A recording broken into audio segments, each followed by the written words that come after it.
Did you get my text? Yep. Introducing Dr. Clyde Winters. And on their name, put some respect. Yeah. I think it's time for reality check. Yeah, reality check. Gotta get you back on cold. Reality check. For the young and the old. Reality check. Yeah, the heal your soul. Reality check. Get ready for the show.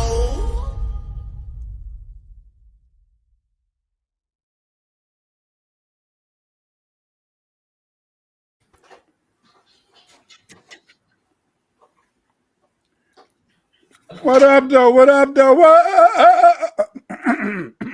I'm sorry. What up, though?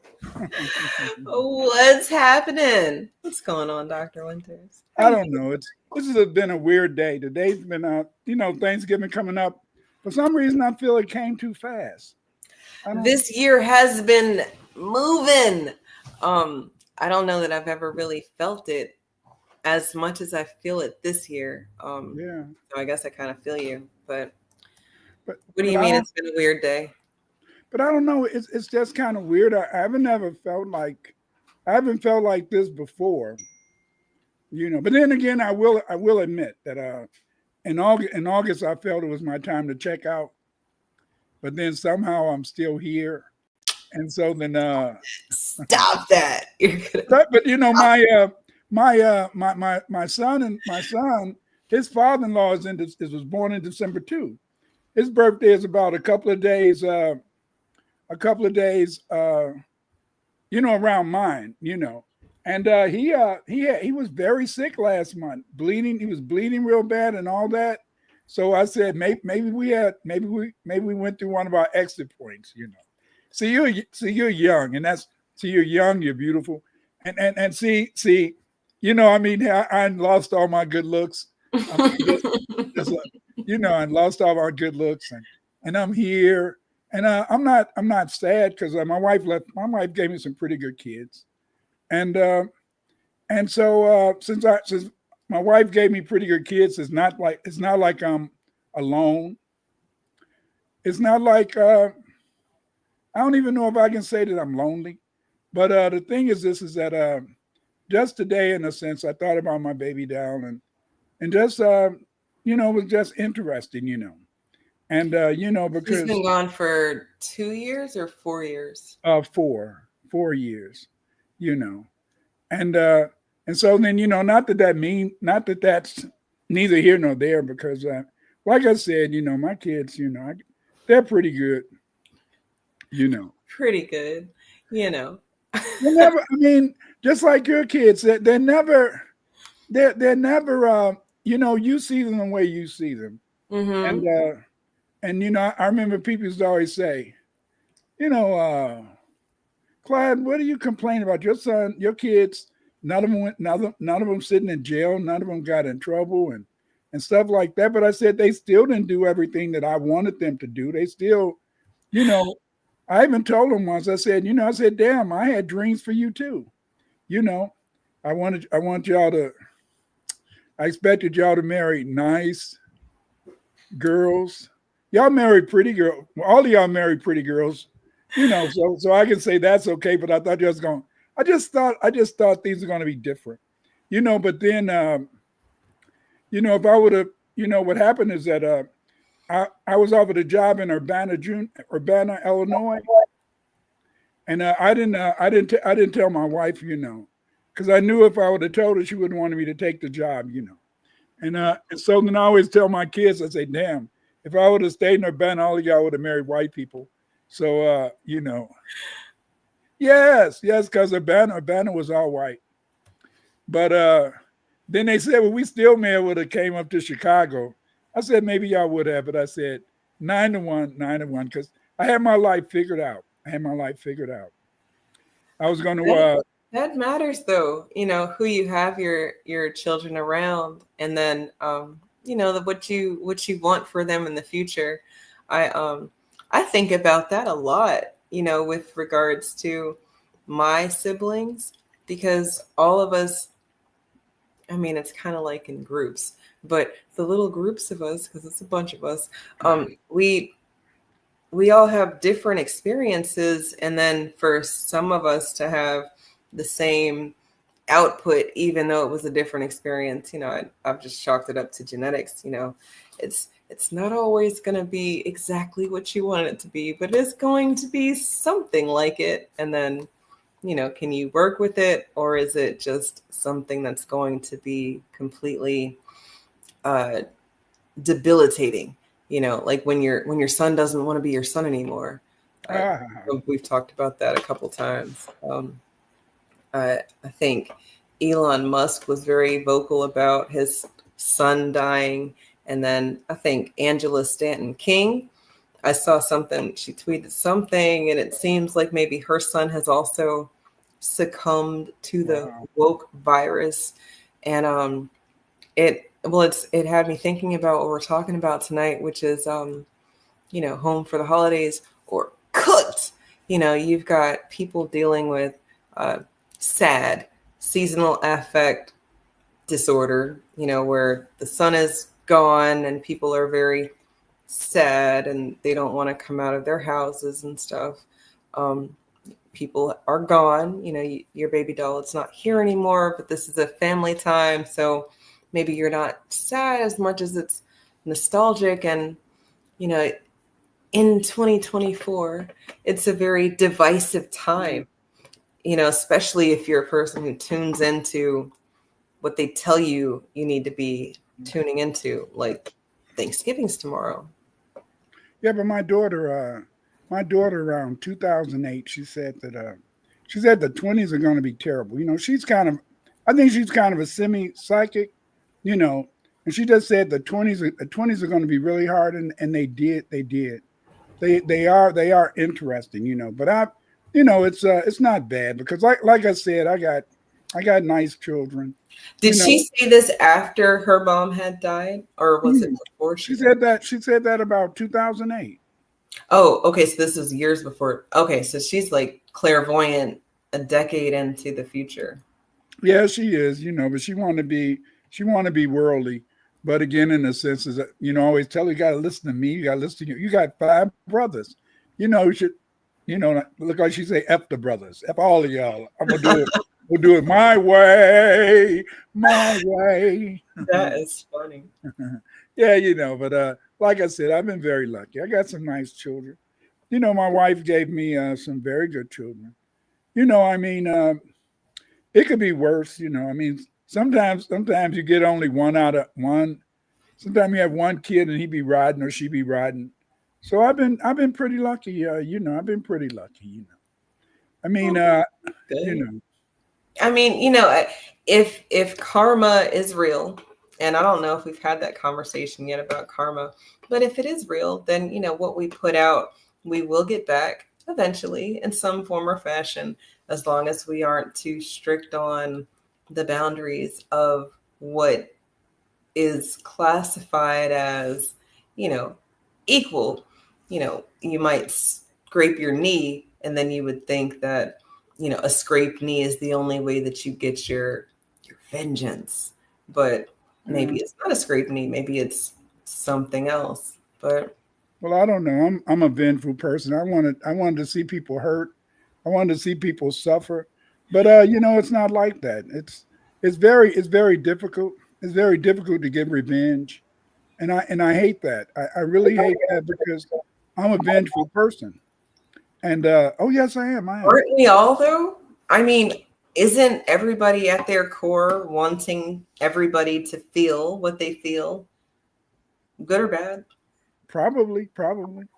Because when somebody harm you, you want to harm them back. But I don't know. I was thinking the other day is that a lot of times I see these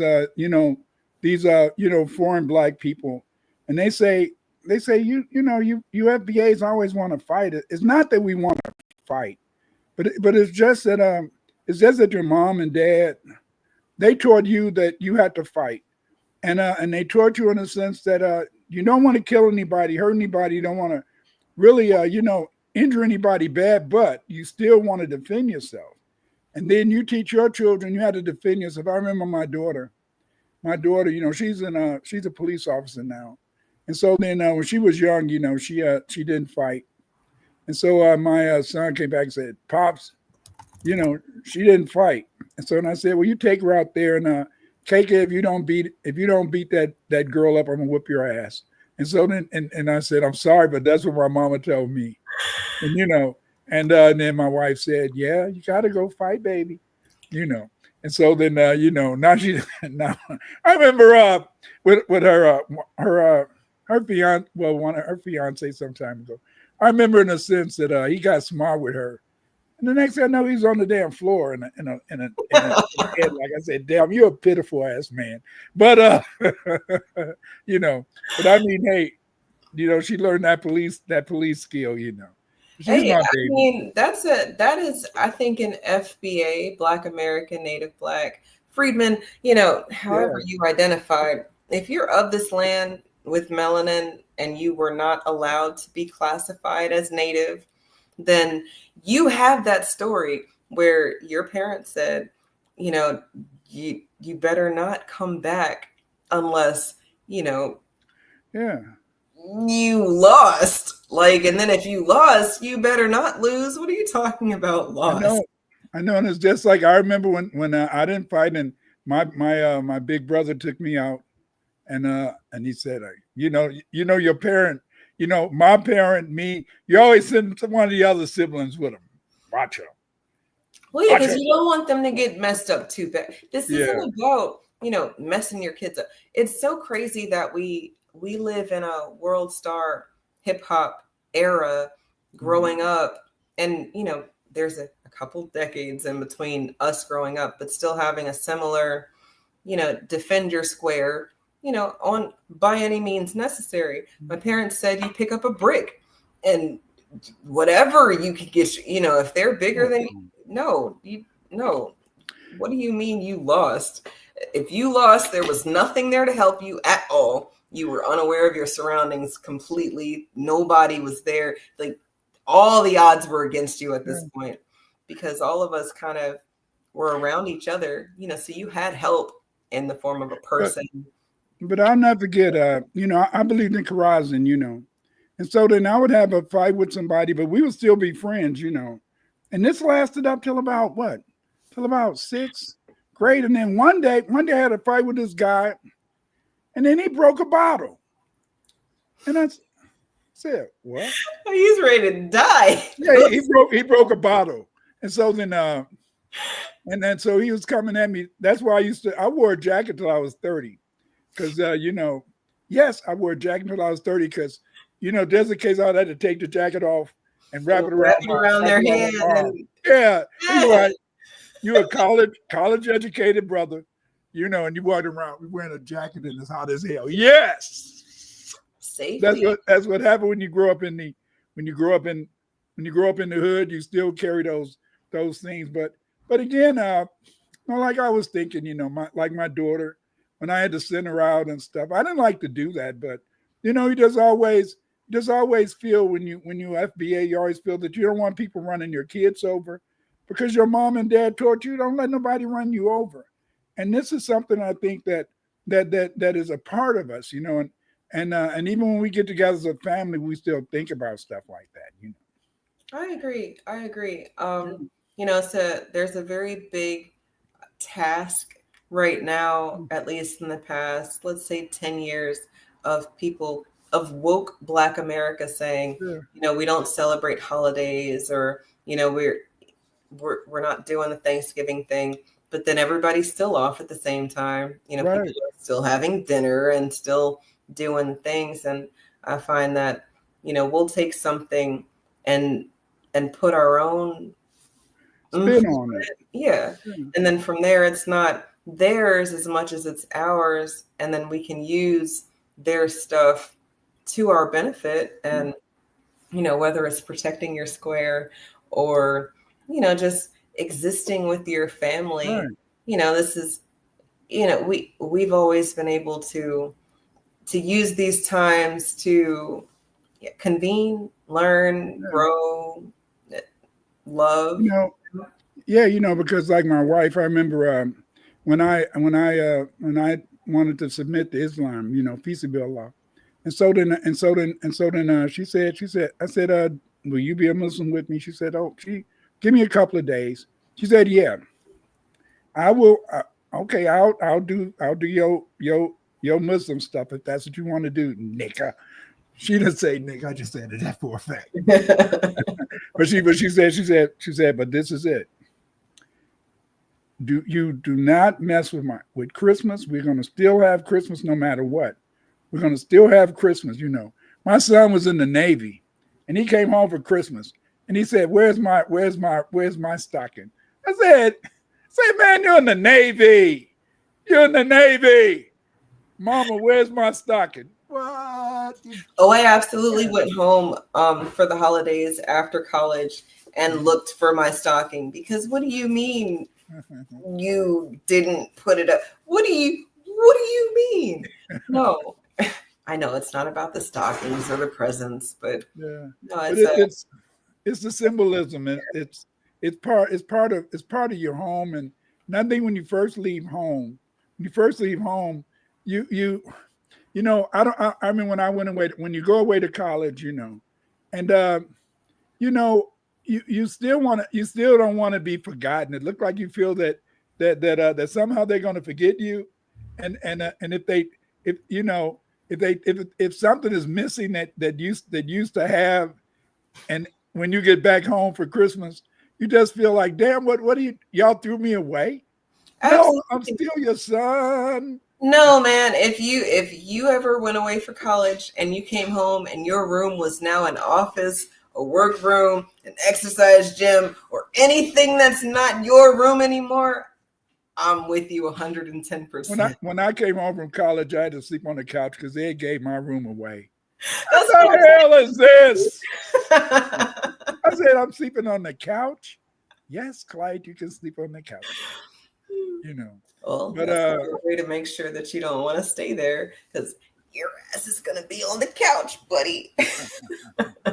Yeah, but I always my wife, she's always saying, you want to create memories.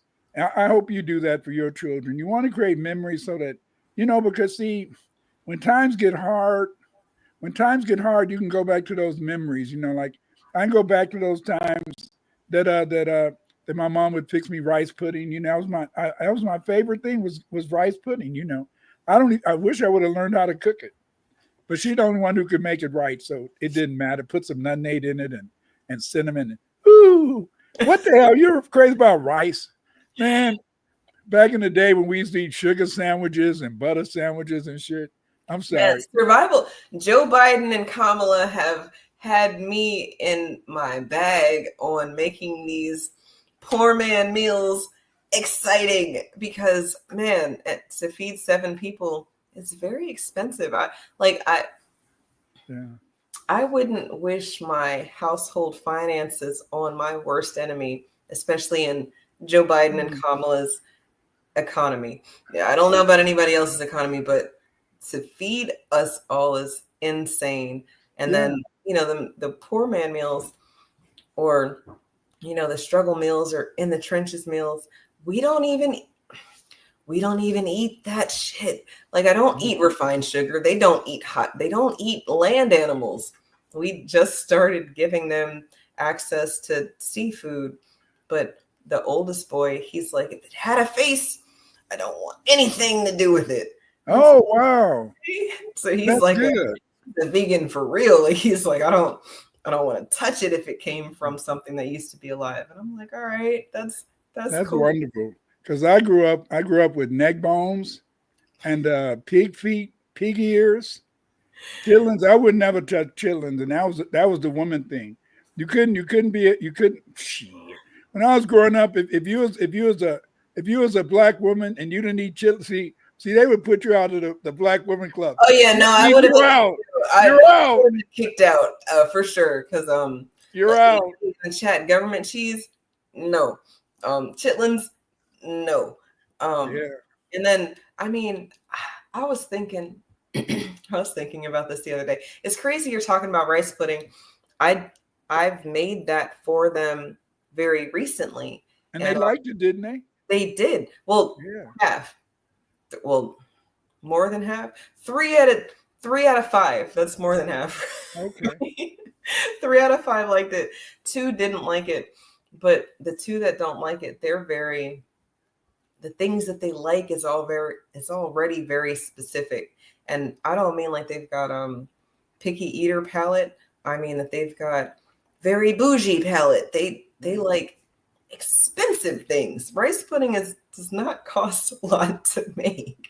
Not as a government cheese made some good grilled cheese sandwiches. I bet it did. I used to run, boy, when I knew a church was going to be giving out that cheese, I'd go get that. For some reason, that was the best cheese you could find. Everybody I know who grew up on government cheese and them blocks tell me the same thing. It don't taste like this cheese. They had it in a cave. They had it in a cave, you know.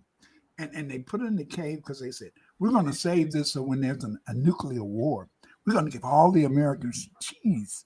And so they put it in the cave. And so then what they did in the 80s, they took it out the cave and we were able to get that cheese. I mean, boy, when I knew a church was handing out some free food, you know, my wife said, why are you going to that church? You should be. I said, I just want the cheese. I don't want nothing else but the cheese, baby. The cheese. My wife would say, man, stop that stuff. But I was going to get in that line to get that cheese, that government cheese. I drove past a church today and it said that they have free meals on Wednesdays. All are welcome. But it's so crazy now when I see signs like that, because really it's almost like a beacon for people who are not supposed to be here. Not the homeless people who are already here who don't have any food, but hey, you just got off the boat or a plane or off the hood of somebody's car. Yeah. I know you need to eat. Come eat some food with us. See, Naughty, I'm getting tired of you. Naughty, leave me alone. Leave me alone. Yo. Listen. Them new women, like my wife and stuff, they could not cook good liver. But my grandma, that's crazy. Mama, they could cook it, but my wife, nah. Maybe because she didn't like it. Certain things she didn't want to cook, I guess. There you go. That's it right there. Because liver and onions, I could throw down on some liver and onions, but I don't eat stuff anymore. Land animals, I don't eat them, and I don't know that I've ever tried to cook the innards of a fish, you know, to see about how it tastes. Or no, the plants can have all that good stuff. But I know as I look at those foreign people, how they cook things with the head on it. I got to cut the head off the fish. I bought a fish the other. Y'all check out my shorts. I post food there because I like food. But the other day I bought some pompano. I've never had pompano before, but I bought it because of how I've read it tastes. But the trick or hack or whatever with pompano is that a lot of the flavor and what you want is in the head. So I chopped it, right? And I'm looking at it like this is a small ass fish. But then I'm thinking about what I read and I'm like, oh, a lot of the meat is in the head. And then no, I'm not eating fish heads. So it went in the compost. But all the videos I saw, people were, oh yeah, this is the best fish head you'll ever eat. It's one of the best fish heads. Like I noticed the foreign people, like the Japanese, they cook fish with the head. No, that head is off if I'm cooking it. It is off. But I don't know, maybe do they do that in Louisiana? I go to the market and it's a lot of Asians there, but I see a lot of Africans and Caribbeans, and you know, they eat the fish heads and all the heads. I know it's weird because it's almost like I expect the Asians to eat the heads. And then when I see a nigga eating heads, I'm like, oh, you're not from here. Like, you don't like us. But you just said we come from a time where we was eating ears and neck bones. And I mean, people still eat oxtails. So that's There's that. Yeah, those people who do, but And most people have moved. What is hoghead cheese? Tell me now. I don't want to know. Hoghead cheese. I used to like hoghead cheese sandwiches. Naughty. I used to think in the sense that hoghead cheese. It was supposed to be made out of a hog head or something. It was kind of like gelatin, but it was kind of. I mean, I've seen it before, but like that's not cheese. Well, it wasn't cheese, and it would have in a sense peppers and stuff. I ate some when I was younger, but when I became a Muslim and stuff, I stopped eating a lot of that stuff. And I remember my wife. No more pork, no more bacon. Right. And my wife, she said, "Okay, I'll go along with that issue and stuff." But then by the time before, as she got older, she started saying, "Hell, God don't give a damn what you eat and shit. God just gave those rules. That's infantile. That's an infantile religion." What do you mean by that? That's an infantile religion. See, an infantile religion is a religion in which God, in a sense, said you can't eat the apple, you can't eat this, you can't eat that. It's all these dietary laws and stuff. And that's an infantile religion because see, you can't, you have a conflict. If God is love, and if God will forgive you anytime you ask for forgiveness, then therefore, in a sense, is that then this whole thing about this or that food God doesn't want you to eat has to be bullshit, That's how I see it. If you're in your infancy, then the same way you would treat a baby, and I went through this with the oldest. She wanted a banana. I said, "Okay, I'll give you a banana." I didn't know that you can't give a baby a whole banana because they're not going to bite the banana. They're gonna the banana, and then now you got to deal with choking baby. I didn't know that. That's something I had to learn on the first one. On the second one, I had it down pat. But I mean, in our infancy, you would have to. You be squashing that banana, baby, when they get colic. Boy, those are the worst. Those are the worst days. I remember when my kids would catch colic. It was always one that would catch it, and I'd had to be out all night trying to find some. Stores back in the day didn't stay open 24 hours, so you used to have to be trying to find something for that colic method to stop the colic. I remember my son had diarrhea, my third son, and we went to the hospital, and they just sent him home. They said, "Well, we can't do nothing about it." But then somebody said, "Get some Calpete." So we got the Calpete, and he's around today, with his big ass.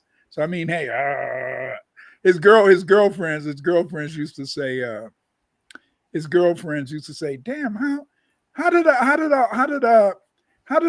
all those big kids, how did those big boys be in your house when they were little?" Then one of my kids said, "There, we was little." Shit. Once they got 18, one go to college, another one go to Army, another one go to Navy. They be leaving. So by the time you see that big butts, I mean, but they were little at one time. Plus, they all fit. Yeah, they did fit in those 2 or 3 bedrooms. They may have had to sleep with each other and stuff, but hope for the best. And that's real. I mean, that's my real life right now. Everybody has their place to sleep, but they all like to just be together anyway. And then don't say nothing. Don't say nothing about mama's bed. Damn, boy, don't let the whoop. They all want to be in your bed, don't they? They all want to be in mama's bed. Remember, I'm a mama that enjoys my sleep. That's never been. I mean, outside of like, I'll say, if I really believe you had a bad dream, or if you don't feel good. Outside of that, no, you're going back to bed in your own bed or somebody else's bed. You're not sleeping. My wife was saying, Clyde, go back there and get in the bed, sleep with him, and then I had to take him back and then fall asleep till they go. No, I'll definitely do that. The youngest Minnie, is that the one who liked to rub his tummy? That's the belly rubber. He is the most comfy sleeper. And if he sneaks in the bed with you, if you thought you was going to be asleep for an hour, you're not. You're out. You're gone because he I don't know what he does, but when he sneaks in the bed, you're asleep. Like you are out sleep, and it is the most peaceful, crazy hot sleep. But like every time I'll wake up and he's in the bed, I'm like, oh damn, what time is it? And it's like, shit, I didn't mean to be asleep this long. When did you get in here? And he'll kind of slide in there and just kind of. That's good. That's good. I wish I could sleep, but 2:30, 1:30, 2:30, boom, I'm woke. So then that's no fun. But No. even that, but looked like I was okay. I'll never forget when I was teaching, and so Miss Poindexter, she died. She was a very, very, very wonderful teacher. I really loved her a lot. I loved her a whole lot, and I'll never forget. And she died. She died, and I was really mad at my principal, because she had, she was working too much, and her and her husband were teachers, and a lot of times when both of you are teachers, it's kind of hard to really, really make nice money, because you don't get paid until September. Oh yeah. You go back to school in September, and then you don't get your first check until October. So a lot of times it's kind of rough. So she didn't do deferred payments back then. Rahm Emanuel stopped that. Oh no. Oh yeah, he stopped that because he said he was going to make sure that Chicago teachers could never do a strike again.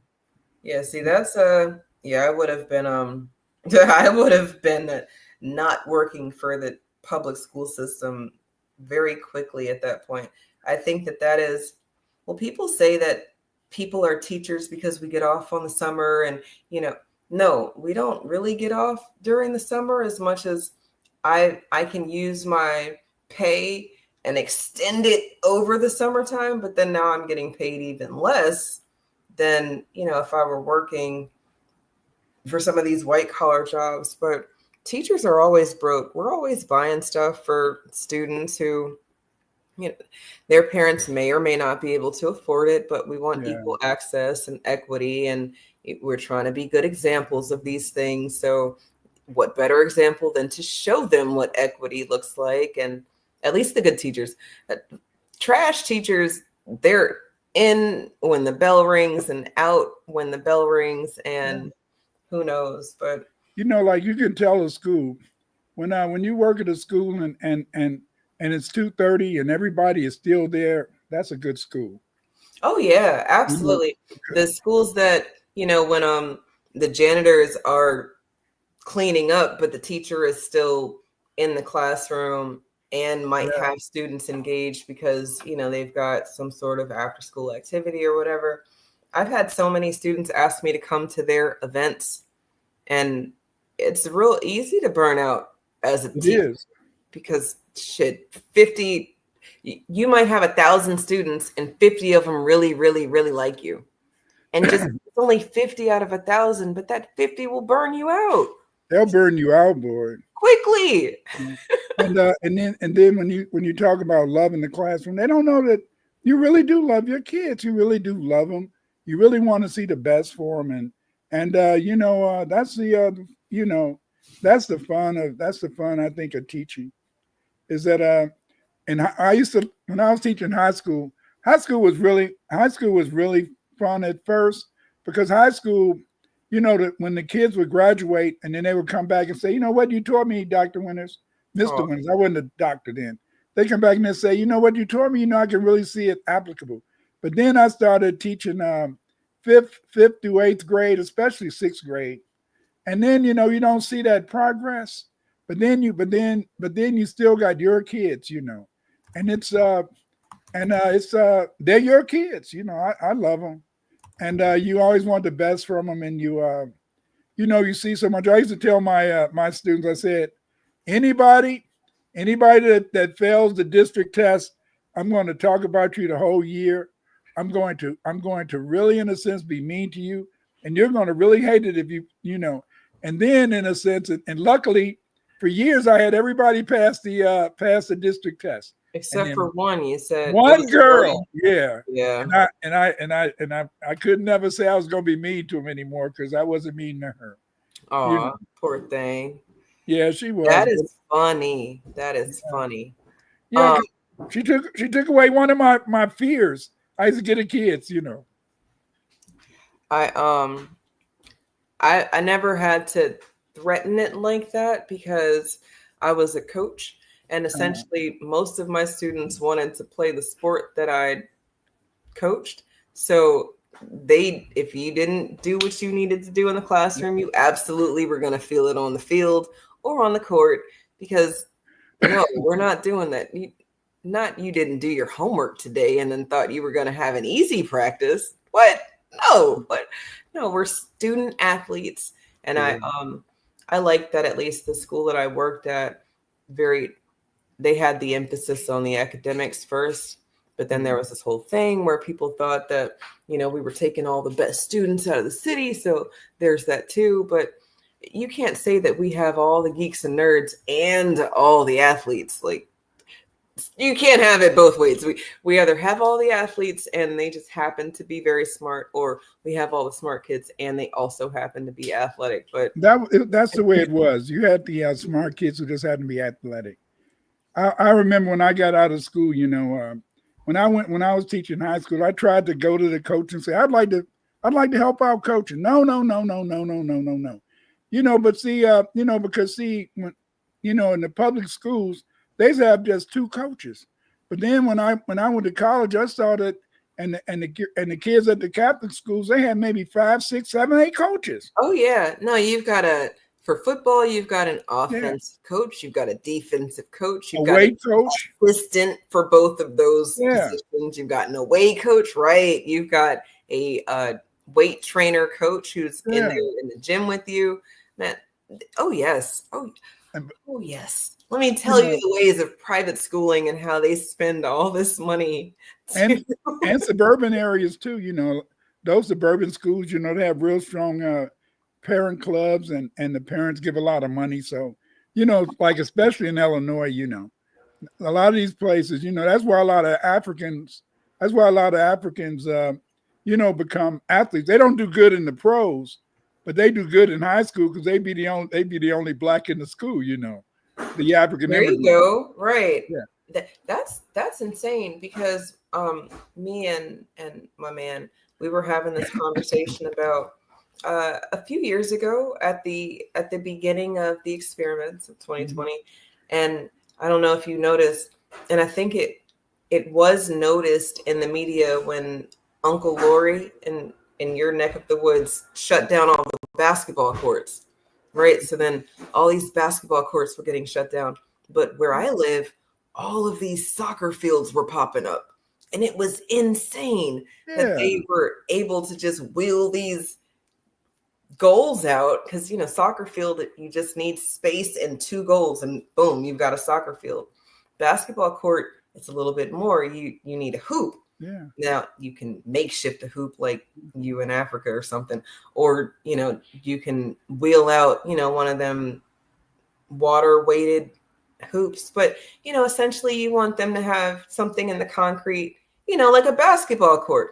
We had this conversation for like a year about how all these basketball courts were shutting down, but all these parks had this grass, and then just out of nowhere, people were wheeling out goals. And it's like, who are they catering to? And if we can't be outside, why can anybody be outside? Like, no, this is not playing soccer. And not that we can't play soccer, because I know we can and we do, but that's not our, that's not, if people, I don't know, if Black people are on a field, I've seen them throwing a ball versus kicking a ball. But it was the girls who always wanted soccer. They always wanted soccer. Yeah, the Black girls up in Illinois. It was the Black girls who wanted to play soccer. Maybe that was the trick bag.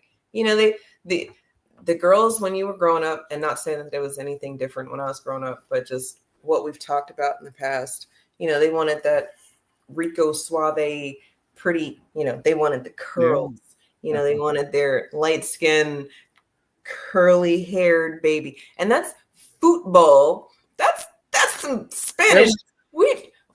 again, we can play soccer, but that's not the sport we play on a field. We play football on a field. But but it's kind of funny. I think back in then, a lot of these girls, they all looking for a damn Puerto Rican. What the hell you look for a Puerto? What the hell? Everybody gonna get a Puerto Rican? What light skin? Well, it's going back. That's all they wanted. They wanted a light skinned nigga, but then they also wanted the ability to. I've seen so many different reels and shorts where the chick has one of these men, but he doesn't speak good English. He speaks just enough English to get by. So all you gotta do is maybe make the symbols. I don't know. Me, you, amiga, amora. Right. He's amora, amore, te amo. Like he's speaking bits and pieces, and she's just like, I don't care what you say. You're so cute. I just want my baby to have some nice hair. Mm-hmm. It's not so bad now, but back when I was younger, everybody wanted that baby to have nice hair, so everybody had to get a light skin. And see, like in my family, it was interesting, is that my mother was dark, my father, he was light skin, gray eyes, all that type of mess. And so his side of the family was all super light skin. I would love to see a picture of your dad with these gray eyes, because I just think that's so cool. Yeah, that's the way you women see. You one of them women too, yeah. But I don't know. No, you're not going to catch me lying on Harriet Tubman's internet. No, yes, a black man with eyes. Yeah, I'm a very visual person, so to me, when someone has tricked me, they've been very good with other things. You've got me to put on the blinders because something else is speaking a lot louder than what I can see, or maybe I can't see it. But you got to have it, because I just took it for granted. I just took it for granted that just dark-skinned people like the light girls, light-skinned girls like the dark boys. That's just the way it was when I was growing up. But I don't know what it is today. Yeah, I think it's the same. Yeah. I mean, I think that I'm an outlier for a lot of different reasons in a lot of different environments. But I think essentially people like that whole opposites attract. You'll have a very loud girl with a very soft-spoken guy, or, a very life of the party guy with a homebody girl. And then same thing with the visuals, light skin, dark skin, light skin. But I don't normally see a lot of matches. They're the same complexion, or they're the same level of attraction, height. But I noticed that a lot of good women, in a sense, a lot of times they don't talk so much until they get in their 40s. A lot of times they'll let their man do the talking, but then when they get in their 40s, then they want to interrupt. Get over there. Wait a minute. Used to be quiet. What? Here it is. That is that's not what you want to do. Look, y'all be careful of these women who've been holding and biting their tongues, because they got a lot of shit to say, and you probably not ready for it. That's right. But when they start talking, watch out.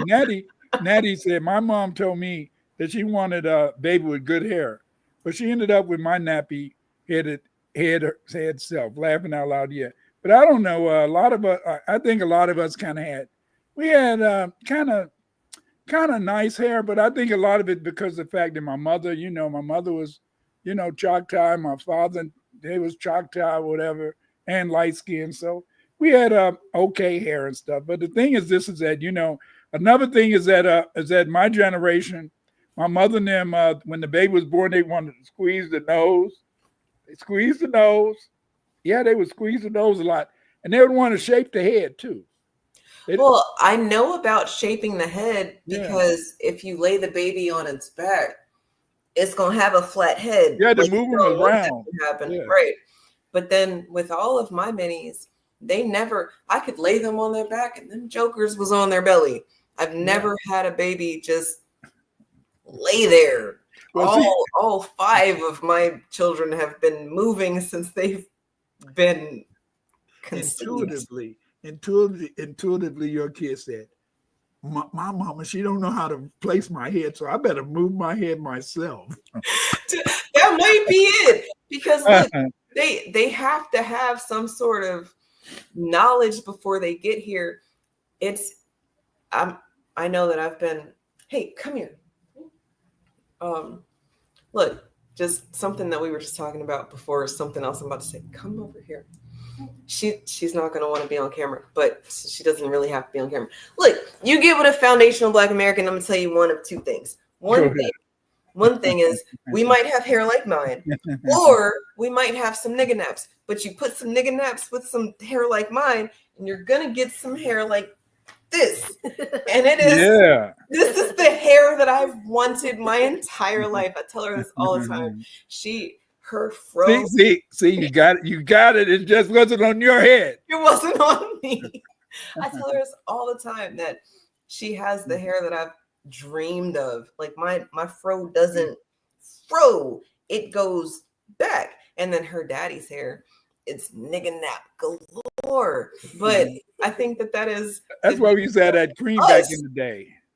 You put us together, you get hair like mine, and then eventually you get hair like hers. But back in the day, Black people have always known how to deal with that hair stuff. I mean, remember we were the ones who started the hair straightening and all that type of stuff. You mean like Madam C.J. Walker type? Yeah, and all that type of stuff. And then just that they knew the salve, they knew all the stuff. I guess because they came from that Indian stuff. That's how they could get their hair and braid it, tied in 2 braids. I mean, when you look back on your grandmas, like I know my grandmas, even the dark ones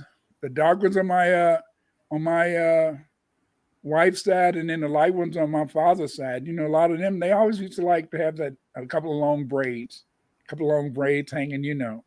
And just like the women in my generation, they wanted to have a ponytail. They still like the ponytail now. Now you girls put the ponytail and they have it put it out the back of the hat and stuff. I don't know, but we're just trendsetters.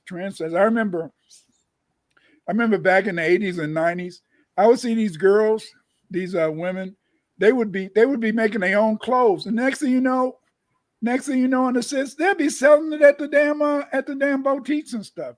So, and I know even today, I think white folks, they walk through the Black community trying to see if they can see any creativity, and then take that creativity and make money off of it. Absolutely. I just saw on Twitter not a week ago, there's this one sister on Twitter. She has a line called Undeportable. How cool is that? And, that is a specific line for a specific people. If you're undeportable, you might wear a line like that. But then somebody stole it, just straight jacked it.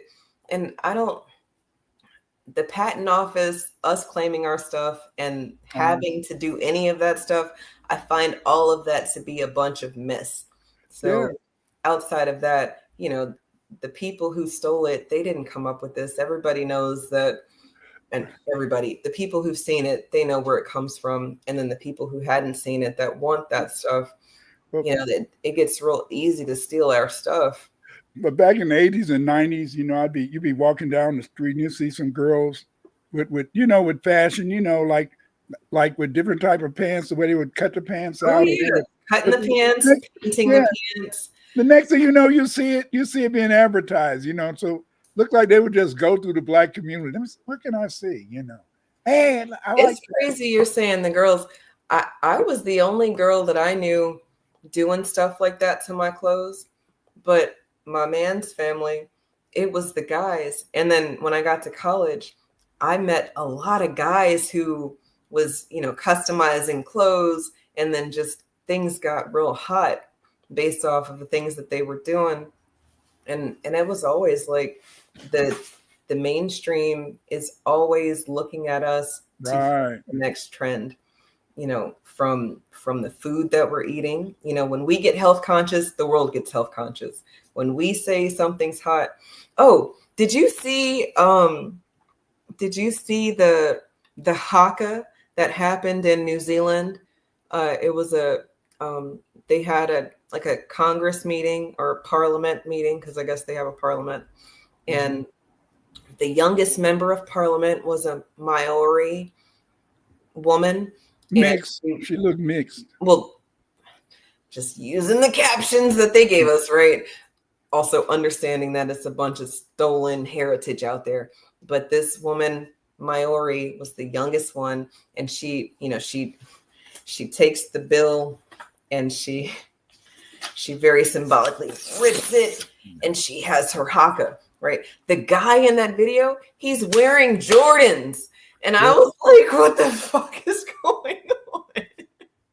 Because look at your feet. You have on Jordans right now, but you're doing your haka and you're protesting and okay. But look at ABC. ABC News is like that.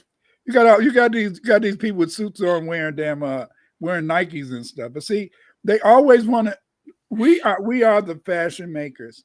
No matter what, we're the ones that we set the fashion style. The whole world. That's why it's no exaggeration when you say that the world culture is our culture. The world culture is our culture because everything we do, they try to emulate it. Everything that we say, and because they're always. I mean, it's kind of hard. Sometimes you want to kind of wish you could keep some things to yourself. And yet if you do it in public, then they're going to want to steal it. They're going to steal it, but then they don't never in a sense want to really give things back. And so a lot of times in a sense, like this is Thanksgiving coming up, they should be, like I remember they said that, you better thank a union member. You better thank a union member. Yeah, well, I'm going to tell you, you better thank a Negro. because we make the world go round. Our inventions, our everything. I mean, this would be a boring world if it wasn't for us. If it wasn't for us, it would be so damn boring. Just look at how that's how we were able, in a sense, to just take over the whole world culture.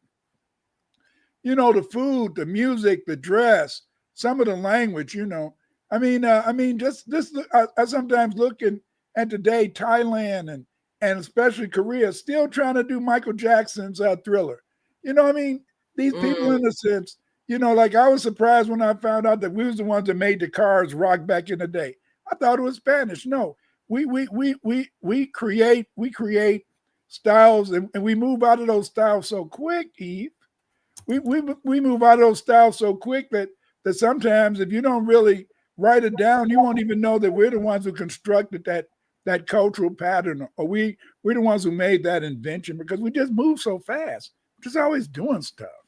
And that's why I think my biggest, here's a secret, you guys, and it's good that I'm not on camera, so you can't put it back to me. So just listen very carefully. The trick for defeating white supremacy is understanding time. Now, from there, we have a 24-hour day, right? We also exist in a time where people have different time zones, right? So you're 24 hours. I mean, just me and you. It's almost 9:30 where you are. It's almost 10:30 where I am. So we're existing in different times. And then I think about, like maybe antiquated times where maybe one day was 2 days, the dua and tua, or at least, 2 parts of a day. Yeah, the sun only comes around one time in this 24-ish hour period. But what can you do in these times? Well, white supremacy has us thinking that normal business hours are 9 to 5, that you can only go to school between this time and this time. And then if you get extra time, well, that's extra. I mean, just 10 years ago, we used to be able to go to Walmart anytime. Right. In college, I mean, we used to play at Walmart. Yes, I was a college student riding a bicycle down an aisle at Walmart at 2:00 in the morning because we didn't have anything else to do. And that was fun. I don't know why that was fun, but that was fun. Maybe we were doing other things that might have made that more fun. I'm not here to say anything that I did or didn't do. Don't tell too much on yourself now. They might want to look back at that camera. There she is. And There yes, she is. maybe we did play with the bouncy balls, but we can't even do that now. Walmart closes at midnight, right? Yeah. We don't have the option to even have that second day anymore because they've put such restrictions on our time. The pandemic, everything was 24 hours before the pandemic. Everything was 24 hours. Things was popping all the time. Then when the pandemic came and then, it's nothing is returning, nothing's going back, But I think that is literally, all right. So if y'all listen to the new Black media, right? And then maybe you don't, so you have no idea what I'm talking about. And you just know about Dr. Winters because you are just on it as a scholar. But if you've listened to the new Black media, you'll know that they'll never say when we're winning. So then it would be up to you to define what winning looks like. And then from there, well, to me, when they start putting restrictions on things that didn't used to be there, maybe it's because we've been doing something inside of those parameters. I mean, how we've been able to move when 24 hours was at your leisure, you can go to night school. You can have an overnight job that makes sense. Or you can, be around or in different environments because it's an option. When the pandemic happened and people were experimenting with governmental things, they said, nope, y'all can't have that time anymore. Nope, we don't know how y'all are making this money. Or almost like when they took over the lottery. No, I don't know how you niggas is making this money to run these numbers, but we're about to take it and you can't have it anymore. And it just don't work anymore. After they take it over, it don't work anymore. Things just don't have the same feel to it, the same life. I know some people claim that they're gonna have a pandemic in 2025. I hope not. But again, my daughter back in 2008, I believe, she said, Pops, the 20s going to be a blip, And then the other day she said, the 20s are really hard. I said, you're the one who told me. Oh, I did? She said, I did? Yeah. But I mean, when was the Great Depression? The 1920s. Yeah, so to me, in late 20s, early 30s. I believe that history repeats itself because we are a people, and I mean all of us, all 7 billion or trillion or however many people are on the planet. We're a people stuck on stupid right now. Right. And outside of maybe North Sentinel Island, who might be the only place on the planet who's not stuck on stupid, we're moving fast, like you said. We're moving so fast, we're not claiming our stuff. Right. At least antiquated times, we were smart enough to move fast, but write it down in stone. Like, yeah, okay, we did it. We're not on that anymore, but we did it, and you're not about to be able to take it away from us because it's not on paper. It's in stone. Yeah, but see, we don't, the mass of people, they don't even understand that. They don't even understand it. Whenever they say we're in a recession, they're really saying we're in a depression. But people don't even know that because they've given it a new name. And, right. And so then people think, oh, it's a recession. No, that means that you're in a damn depression. It is tough out there. It is tough out there. Just like now, you go to the store, and I remember I was out of work for a while back in the 80s, and I used to say all praises to the credit card because I was out of work for a couple of years, and then when I would go to the store and see those people pull out a credit card, I said, damn, is that the Holy Grail? And then, because the thing is, that it just looked like they were all impotent, because see, as soon as you get ready to graduate from college, the first thing they send you is credit card applications. Absolutely. That's what happened to me, Or so before I got out of college, but yes. Oh, really? As soon as I turned 18, I started getting mail, and I thought I was important. I was like, oh shit, there's mail for me? From who? You want to give me money? Yeah. For what? And but what the credit card they would send me Shell credit cards when I first got it, and TWA, that used to be an airline, a TWA. Mm-hmm. And I say, damn, I'm not flying no damn. Why the hell they give me a TWA? And I don't have a car. I don't have a car. And so I could get the credit card for Shell, no car, and TWA, no, can't fly on a plane. Back when I was in college, the best thing to have if you was in college back in the day, and if you couldn't afford a car, was to have a bicycle. If you had that bicycle, oh wow. You could go shop with the bicycle, you could ride around campus with the bicycle. So I mean, yes, if you're talking about a person who's in college and you're in a college town, like where you have things around you. I remember going on college visits to places where it was the college and there was no town around. Like, you had to have it. Like, if you didn't have a car and you didn't work on campus, I mean, you had to exist on campus. And I just don't know what that means. That math doesn't math to me, because how am I? But just think about back then, it was 30,000 people at University of Illinois. Now it's about 48,000. But just think about all the buildings, everything around you. And you're going from dormitory to dormitory and stuff like that. I mean, only time you're in trouble is on Sunday, because on Sunday you only got one meal. Yeah, you can't go on campus. So the college you went to, it was a college town, or existed in a town? It was a college town, but it existed in Champaign-Urbana. But the university was occupying most of Champaign and Urbana. Okay, yeah.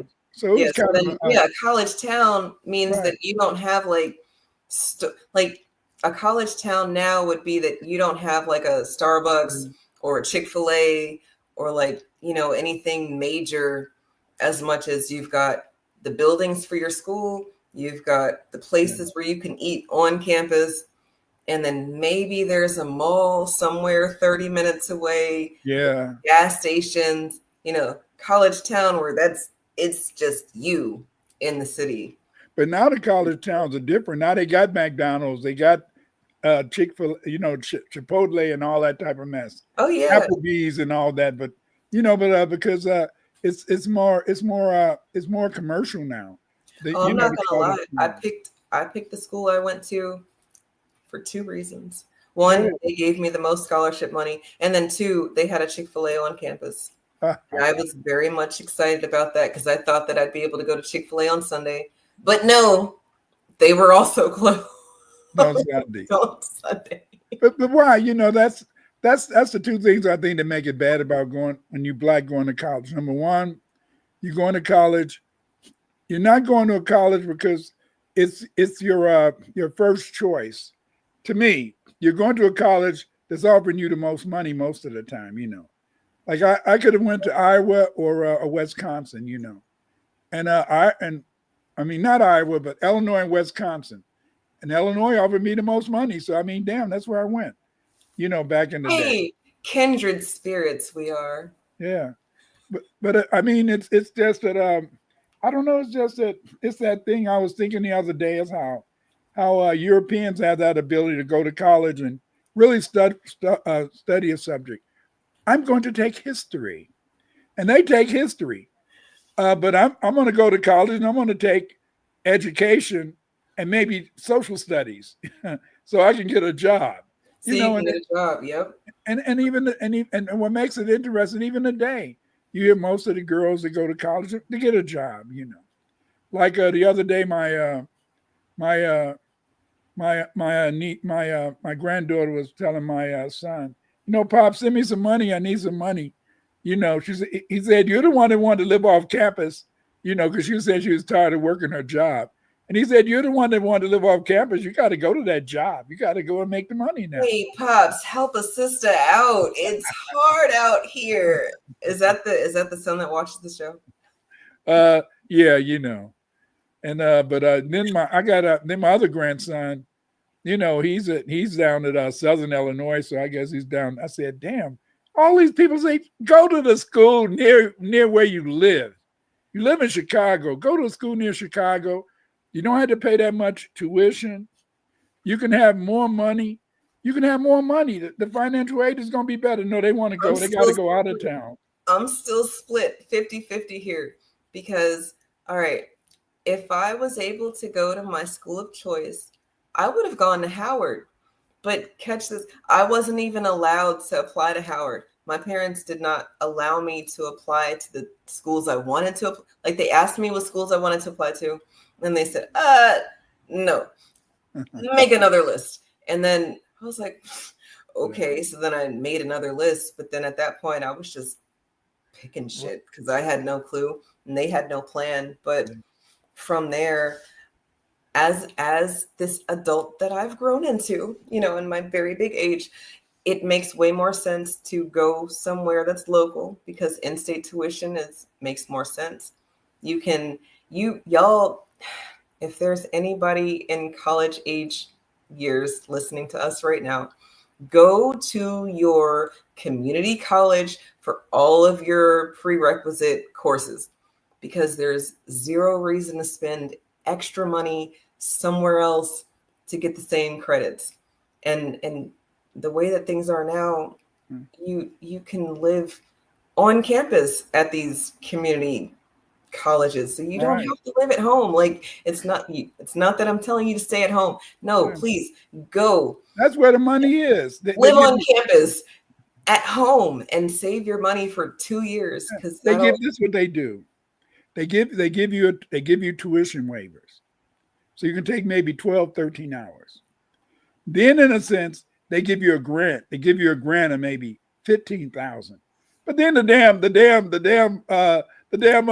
residence hall costs $46,000. Yep. But you got a grant for $15,000, so you think you're cool till you get in there, and then you're always writing home. I need some money, Mom. I need some money, Daddy. And it's kind of tough. Juan Lewis, he said, what did he say? Juan Lewis says, y'all getting me in the holiday spirit. Thank you, guys. I relate to both of you so much. Room given away, laughing out loud. You got that right. Boy, you go away to college, you lost that room. I was so hurt to not only come home to a house that I didn't have a room in anymore, but I didn't have a stocking anymore. And not that I didn't have a stocking. They went and got it out of storage. But damn, like... Yeah. But, some of us, when we go to college, we come back with such a big vocabulary and we think we're, so much smarter than everybody else. I'm not saying that was me. I am saying that sometimes, we come home and we think we know so much. And then you find out in about 10 years that you really don't know shit still. And everybody's still learning. It is. But college is crazy. Create So Far said, when you Black going to college, I remember this one white chick who was after me. I asked her, what time is it? She flat out to my face said, it's time to do the nasty. I mean, it was some bold ones, but I would never, because see, I was playing football, so the white girls, they called me Super Bod, and the Black girls called me Superman, And so then, but the thing is, I grew up in the South Side of Chicago. And the first thing your mama taught you in Chicago was about Emmett Till. The first thing you learned in Chicago was having Emmett Till. So when I went away to college, and white girls, they could get butt naked. I didn't care. I was not going to touch you. Good for you. I was not going to touch them. And then I know even when I was in school, a lot of brothers, they got kicked out of school, got charged with rape. You couldn't quit them. You quit the white girl, she'll say you raped her. So you can keep them.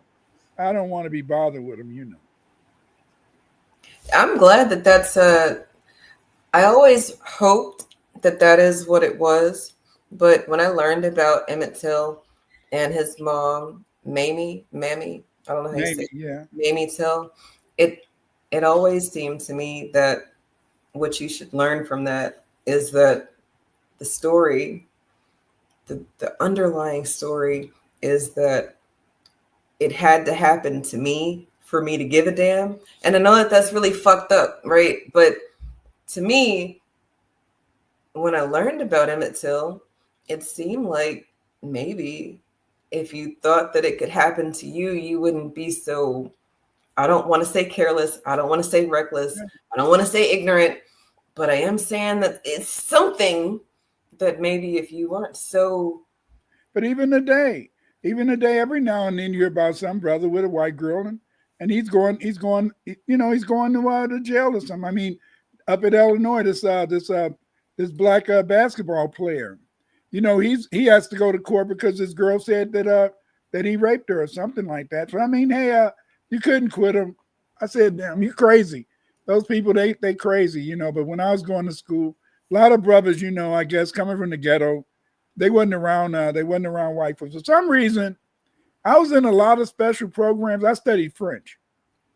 So since I studied French, but my teacher, Mrs. Jimenez, she was a Puerto Rican lady. She would have these summer programs. And a lot of times the summer programs would be down at the University of Illinois, Chicago Circle. So I was used to being around white girls and stuff like that. So it wasn't no big deal to me, you know, but a lot of guys, when they went to college, you know, you got these white girls, and then these white girls, they ready to perform oral sex at the drop of a penny.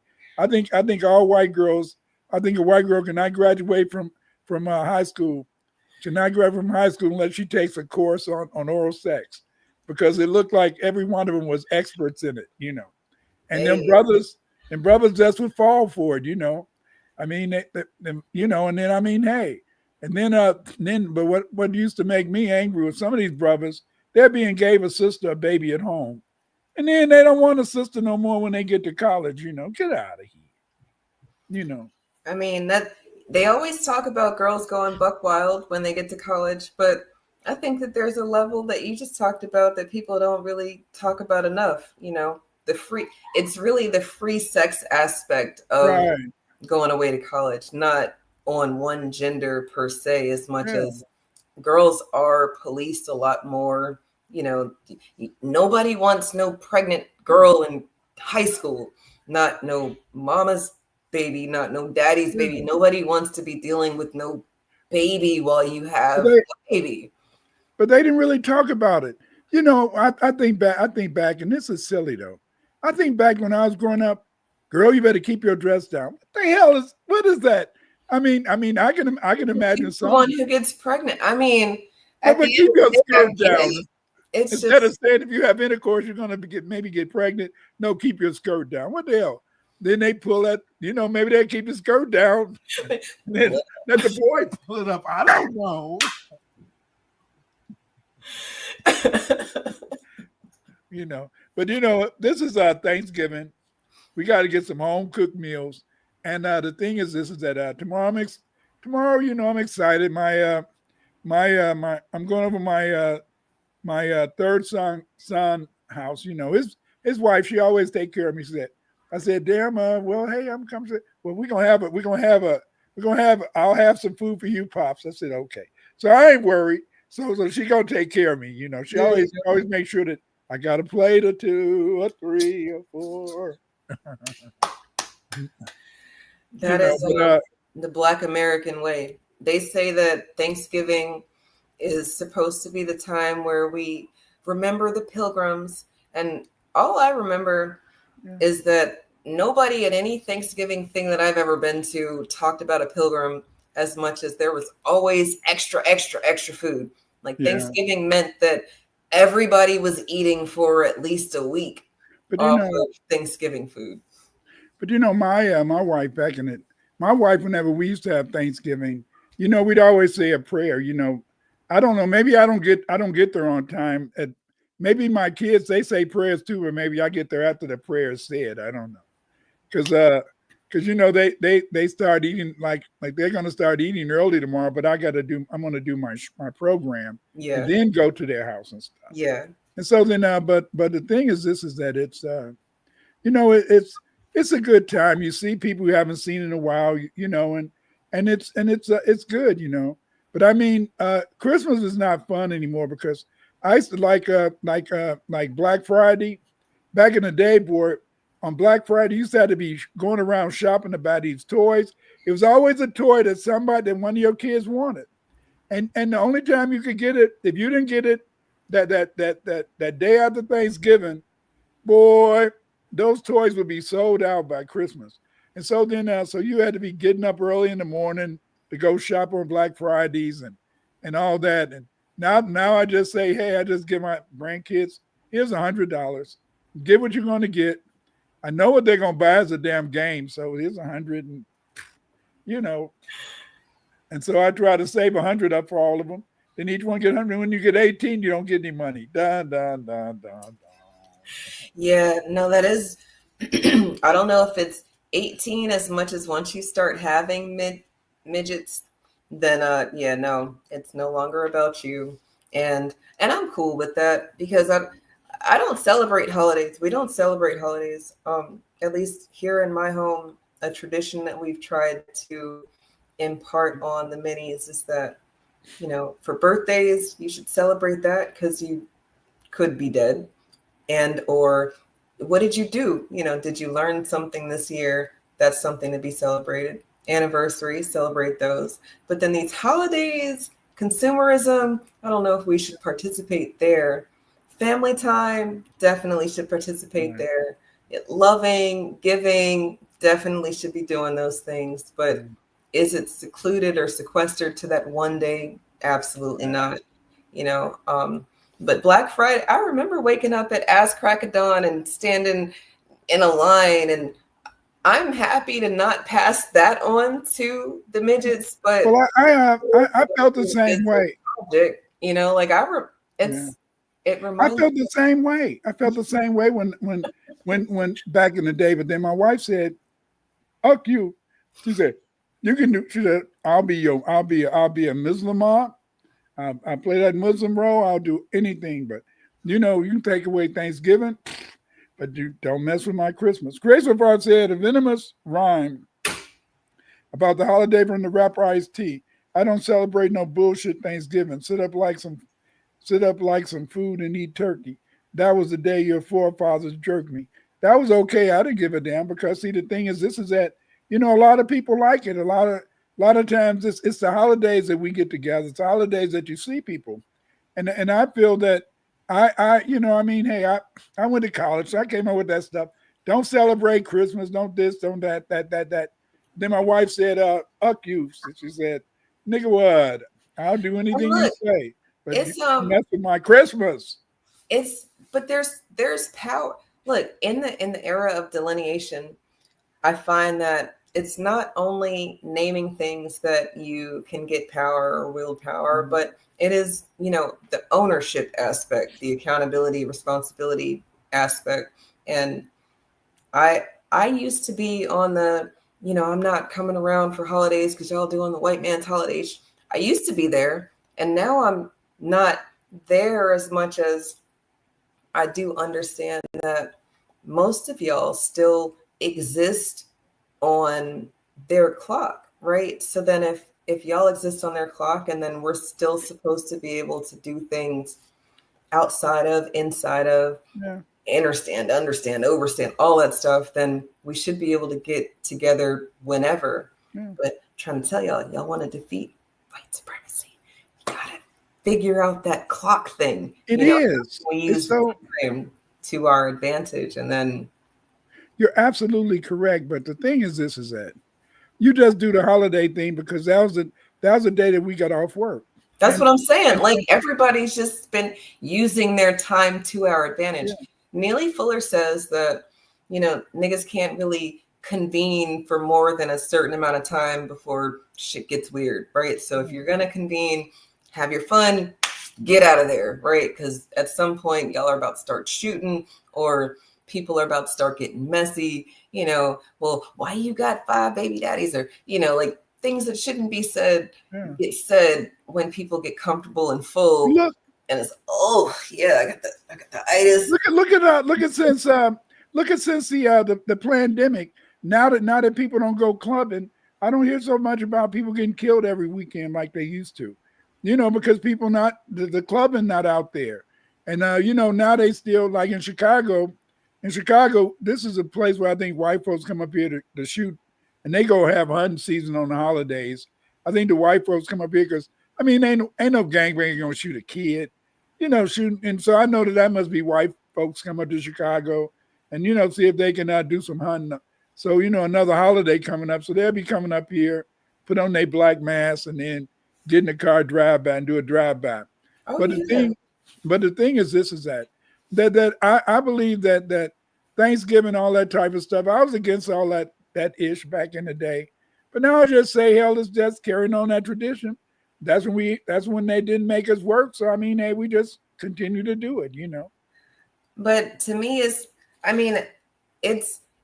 there's power there if you, I don't know if it's Santeria it or Voodoo it or whatever, but I guess what I mean is, like, if you can take a saint and make it an Orisha, then you've taken theirs and then put our shit on it so that they don't know what the hell is going on as much as it looks like you're doing what they said do.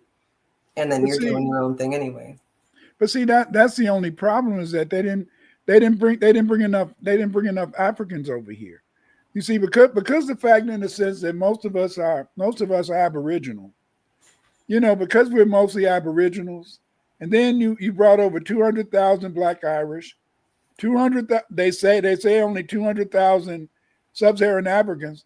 That's why we have a uniqueness. That's one of the reasons why we want to be foundational Black Americans, is because we don't have that tradition. We don't have that tradition of we don't have that Africanness, and that's one of the things that make it very difficult. We have a more Aboriginal look, but then because of the fact that we went through a process of mental genocide, in the sense that we just said, I'm not Aboriginal to get to get along, we go along. But then when people try to Africanize us, then they run into problems, because we don't have that type of relationship. Because remember by the time America became a country, they'd already stopped the transatlantic slave trade. Yeah, the transatlantic slave trade. So then I meant, in the sense that whoever was here, those were the people who became FBA, That's why a lot of, and the thing is this, because there was so many Black Indians, in a sense, and therefore, in a sense, they just said, oh, you're a Negro, because Negro is what they call the African, Right. But then the thing is that because of the fact that we got so many records, even from the plantation, you can always usually chart your history at least back to 1800, maybe 1750, because everything was so much written. Even when they had the slaves, they put down your names, and so it's very complicated. It's very interesting. But see, the beauty of it is this: is that just to think, Eve, is there you are, 44 million people, 44 million people, when there's about 2 billion, 3 billion people in the world, and yet 44 million people in the United States, in the hood, have made the world civilization. Everything is evolved around industrialization. That's Elijah McCoy. Oh, look, you better thank a Black American for your ability to cook a turkey in an oven. That would be Joseph Hawkins, that I just looked up while we've been live. Yeah. You better thank that. Better thank that Negro. Look, speaking of, on the Kamala side of things, I saw a bunch of those that's the left, right? Kamala and the liberals, that's the left side. That's what they say. I don't know. Okay, so the people on that side, they were saying for the holidays, you have to keep yourself sane. And they're talking to all of the people who were having all of these crash out moments because Donald Trump is going to be the next president and Kamala didn't win.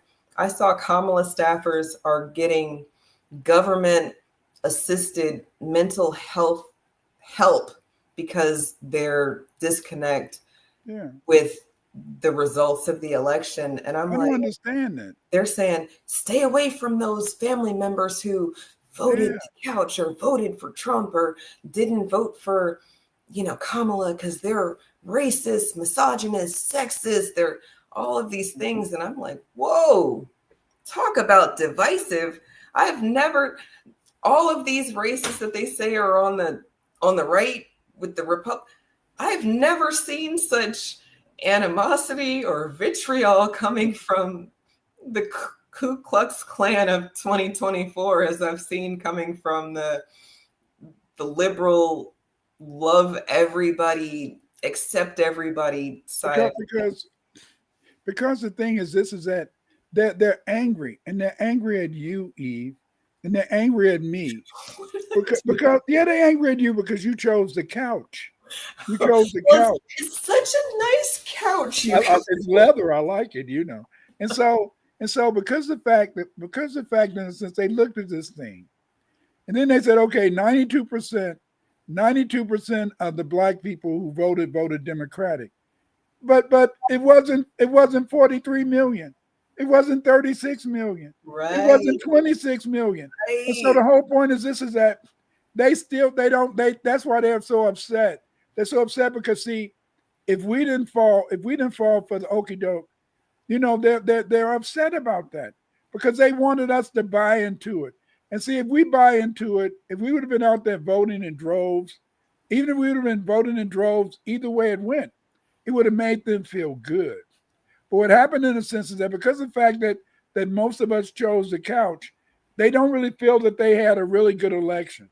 They don't feel they had a fair election because they feel if it would have been fair, we would have been out there and we would have been supporting Kamala because she was the black candidate.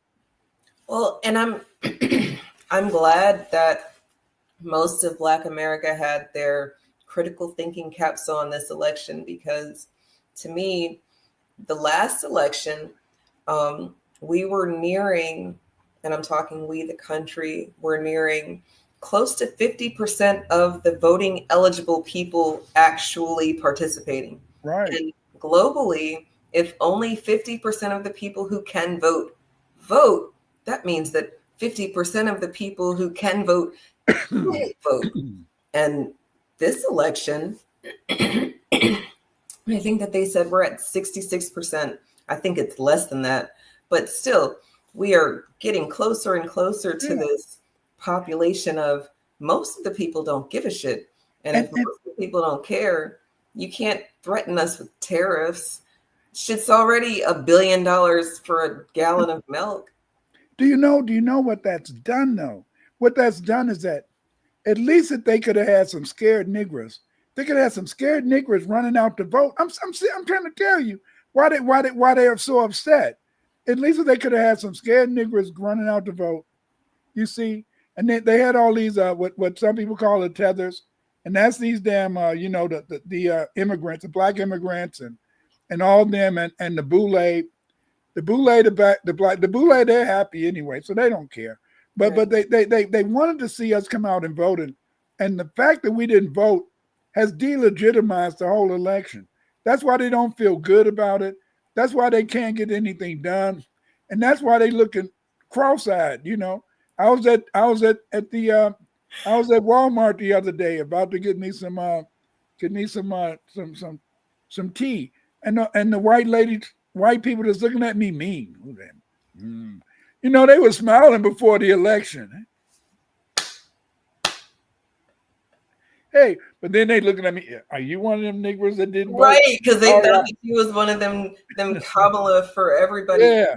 Man, trolling in real life is my man. Every time we went to the grocery store before the election, and he would look at the cost of something, and very loudly he would say, "And that's why I'm voting for Trump." And then people are always looking at us like, those niggas over there are voting for Trump.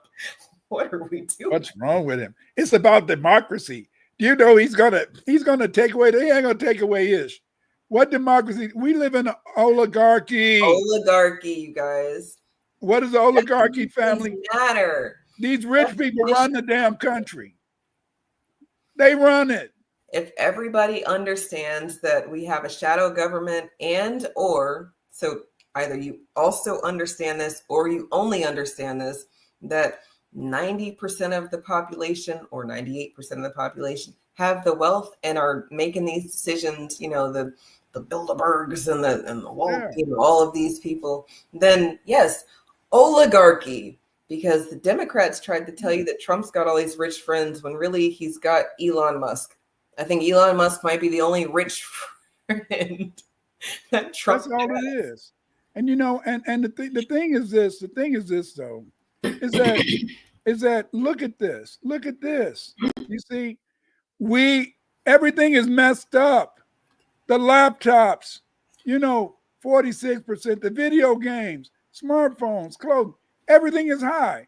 They're saying this is how much it's going to go up. Yeah, that's how much it's going to go up, but it's going up already. It's right. Because the fact is that's why people didn't go vote. Exactly. That's why people didn't vote for the Republican, because we put a man in there and Biden did nothing. He did nothing. See, he did nothing. And then in a sense, they wanted people to go out and vote for this man who did nothing.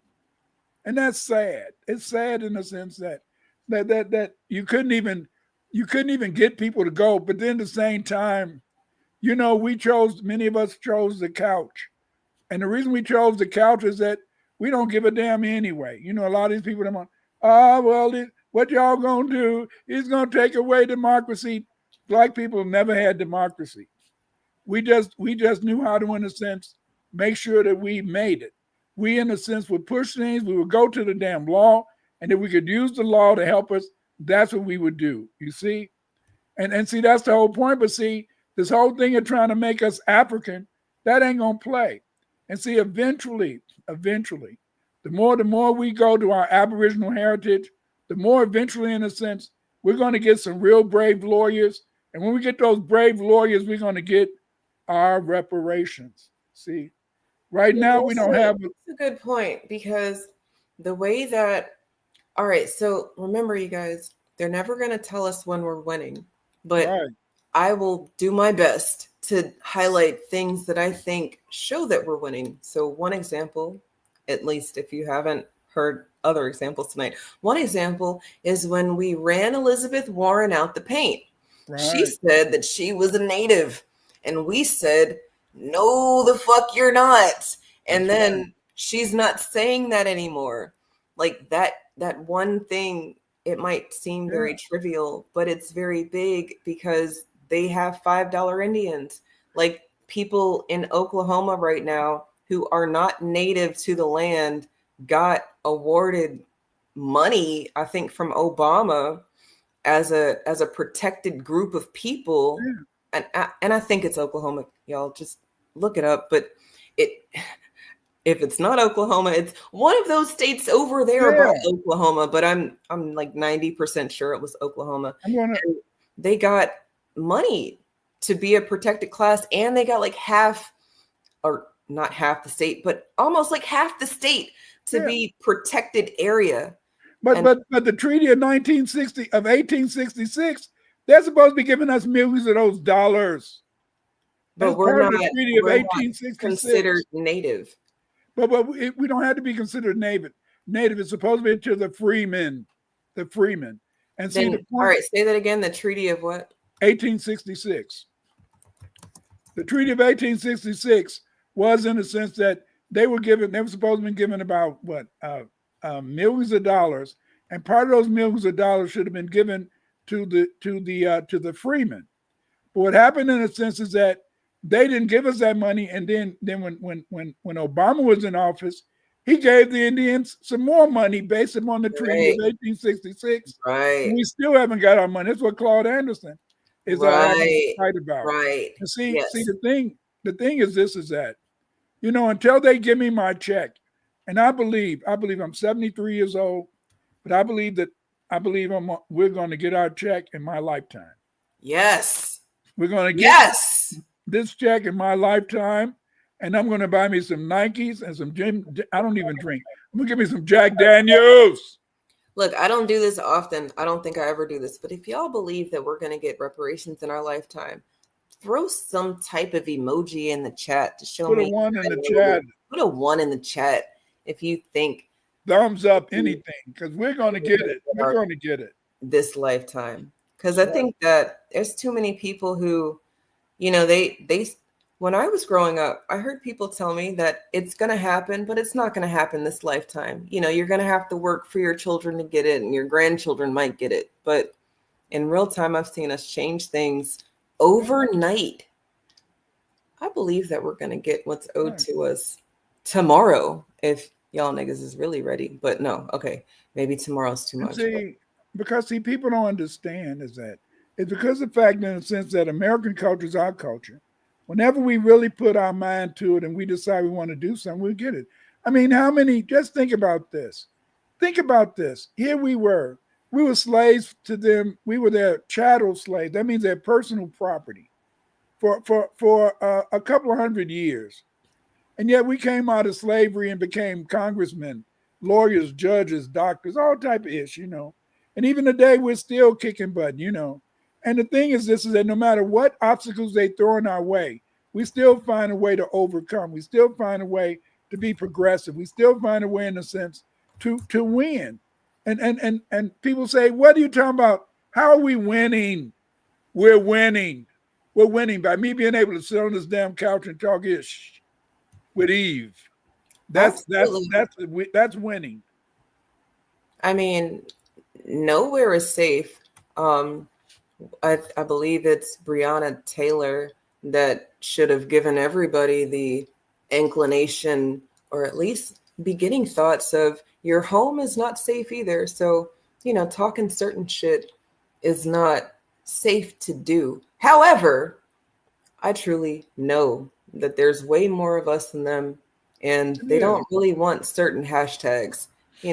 They're cool with the hashtags, but then certain hashtags, while they'll be all right with the martyrdom, they won't be cool with the consequences of such. Right. And I'm not talking about me, but Dr. Winters, if you die of anything other than an old age, and you got to stop eating my baked goods that arrive to you 5 months later, because that's not helping.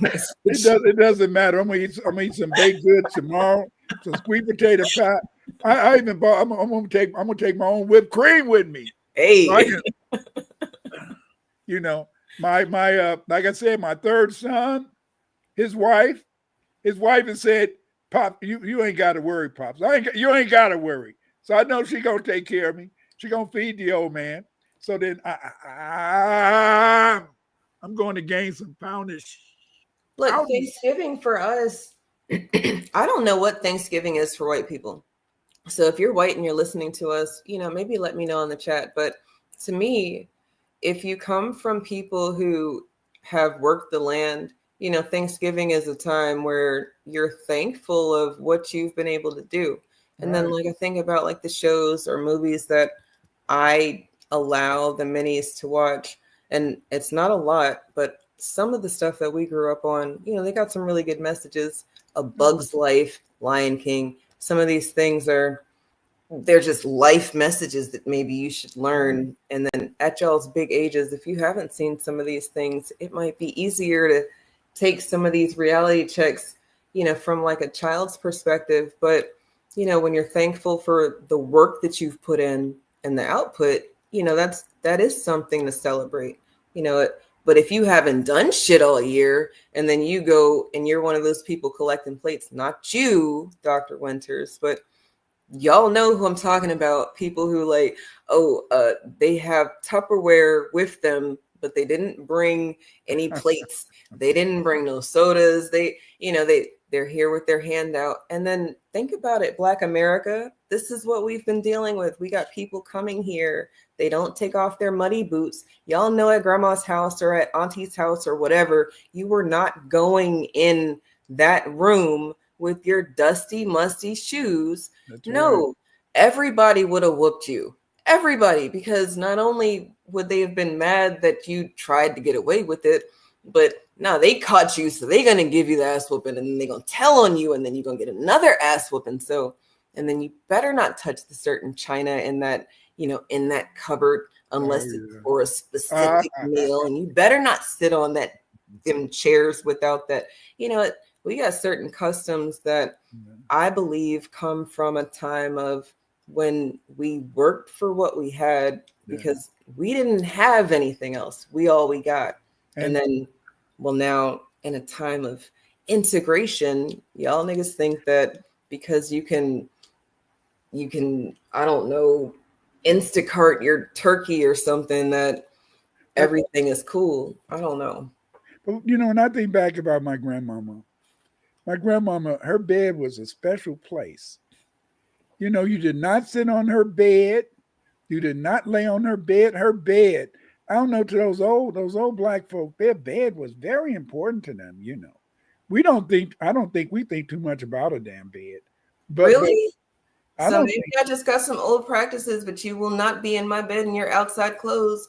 I will fight you. Well then you're good. Well then you're good. My wife is dead, so I don't. So since my wife's not around, I don't know what she would think. Being a man, you can go and sit on the bed, and you can squat on it, lay on it, whatever. But my grandmother and them, no. My grandmother, auntie and them, no. Don't you sit on the bed. Don't you? A bed is just to be slept on. It looked like a bed to the old folks was everything. But then what I noticed is as when my kids was growing up, I noticed they all wanted to be in the bed with my wife, and everybody wanted to be around mama. And it's just something about y'all, it's just something about y'all that the kids, they feel so alive. They feel so calm. I guess because y'all give them things to do, y'all play with them, and things like that. And I think that's very important. That's why I think everybody needs, if possible, I think it's good when you can have a mother and a father in the home, because, then the mom can do her thing, and then the father can be the disciplinarian, or sometimes the father can be the affectionate one and the mom be the disciplinarian.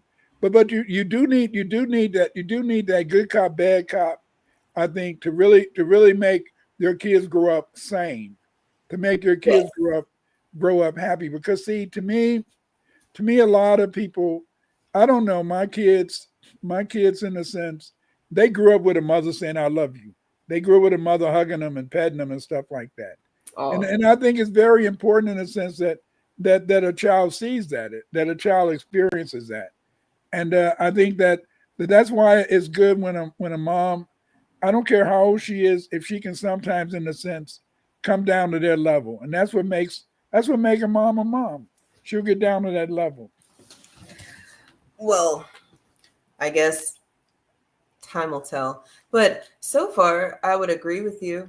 I mean, even tonight and this week, I try to be strict. They know I'm not the strict one. I mean, they don't test me too hard. Like, I know they know certain things is not about the slide, but they do try me. They don't try Baba. And I'm like, that's great, because I know that I always have somebody to pawn that off on. Yeah. And then I get, he can be the bad guy. Oh yeah. To the point where they were like, some of the younger midgets were running around here saying, whose side are you on?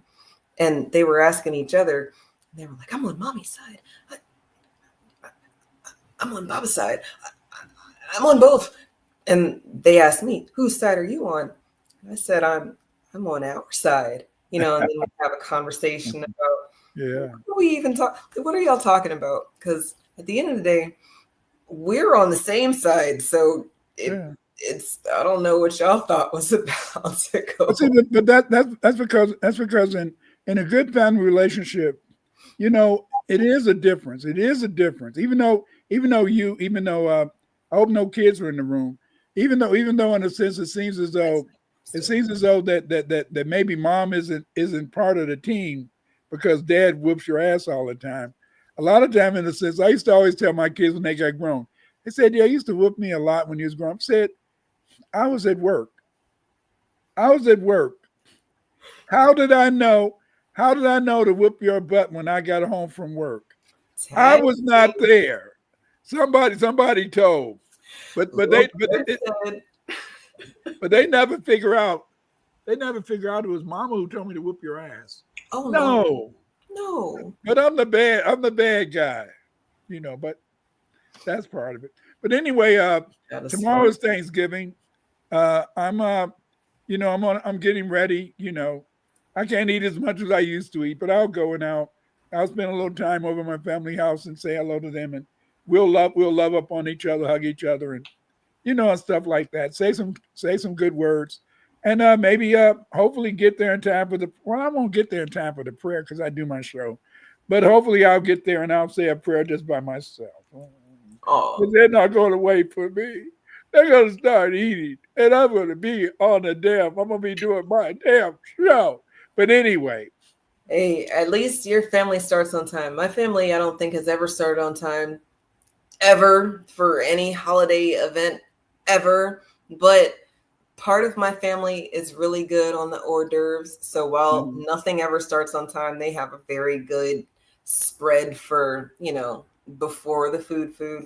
And then some of my family is just, like, you get here when you got here because it said get here, but there might still be some shit to do.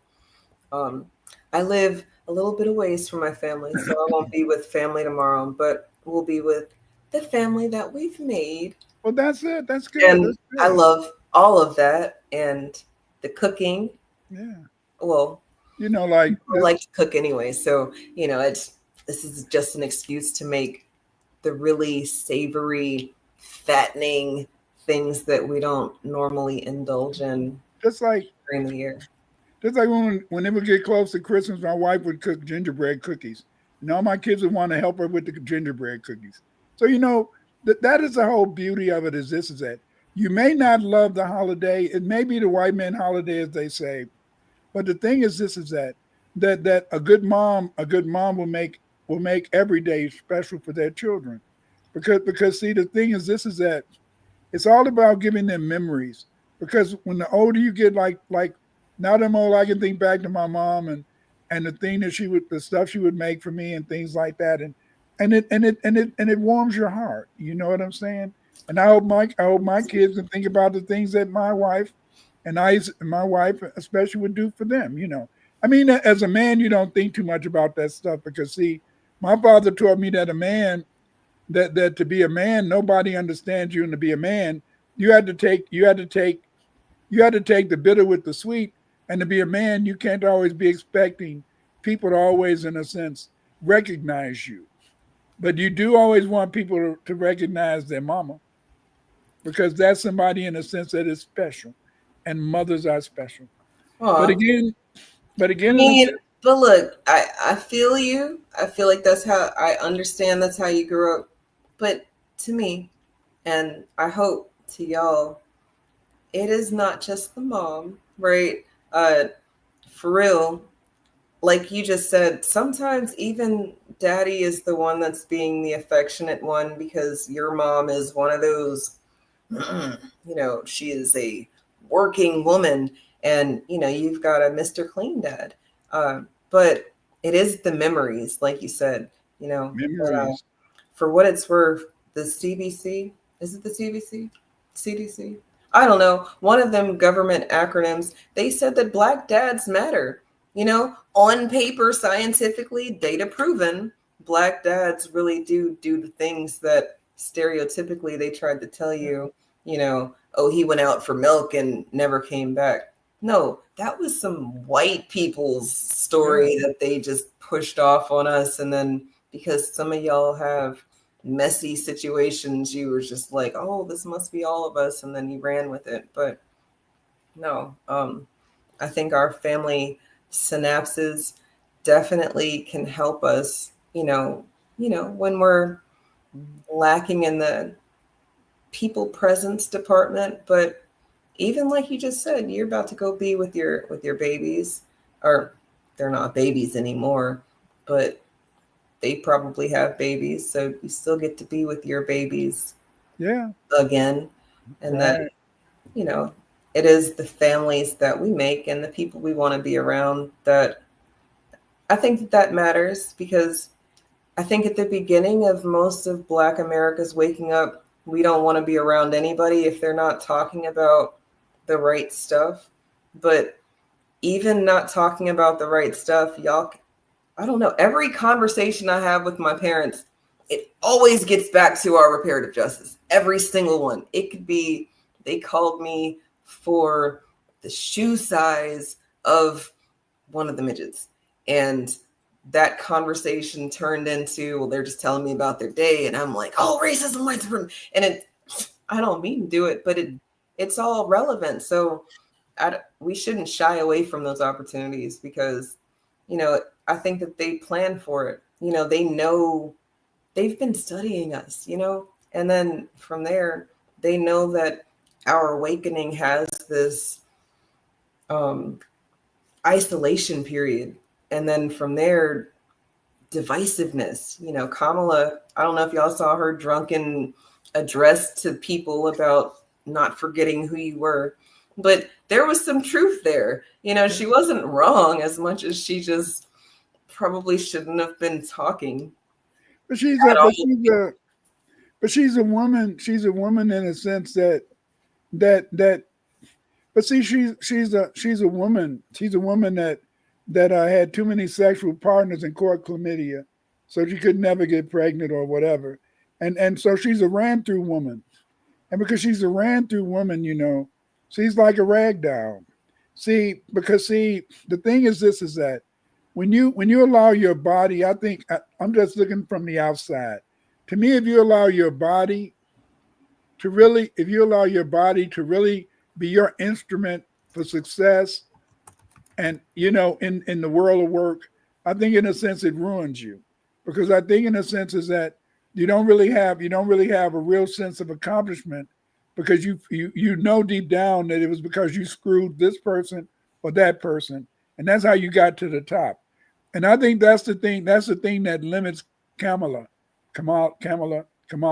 from really, in a sense. I don't know how the fuck you say it, honestly. I don't either, but the thing, and I think that's the thing that really ruined her. They really, in a sense, that others, her sister married to a brother, and they got a nice little family. And so then, but then you see her, she's the dragon. What the vice president called her, the dragon woman or something like that. But the cat woman, the cat woman. She's a cat woman because she's got some cats. Well, I want to tell them this is that a lot of women got a cat, so I don't know. I mean, I like cats. Was it you? I don't have any cats. Was it you, Eve, who did a video that talked about how black people that had dogs in the yard and now they have them in their house? Was that you? I don't know if that was you. Some video I was looking at, but it's so true. That now it's different. But you were about to say before we end. Well, no, inside of our delineation, people have gotten stuck on race, and then inside of that, people want to get rid of race. And Kamala is melanated, right? Which is black, right? But then, when it comes to what we've been talking about in our resources, I just want everybody to know that they know who we are. It really doesn't matter what the fuck we call each other. We can call Kamala black, blue, purple, we call her whatever, it doesn't matter, because they got these databases that have an account for all of us. And if they were able to give you your stimulus, because most of y'all listening to us got a stimulus. I got two. I had two. There you go. I got two. If you got one or two, they know who we are. And we're having these arguments with each other when we can't do shit about these names as much as we can continue to be around each other, love each other, grow from each other, learn from each other, and push this one message. They know who we are. Tell them to cut the check. Because, like Dr. Winter said, I would love to just buy some J's, get some more tats, sip me some very fancy wine or whiskey. I'm a whiskey girl. You like whiskey instead of wine? Oh, okay. Because most of you ladies today like glasses of wine, I do like wine. I'm a Southern gal. I like my whiskey, and then sometimes I'm a pirate. I do like my rum. So just gotta depend. Well, you're modern there with your rum.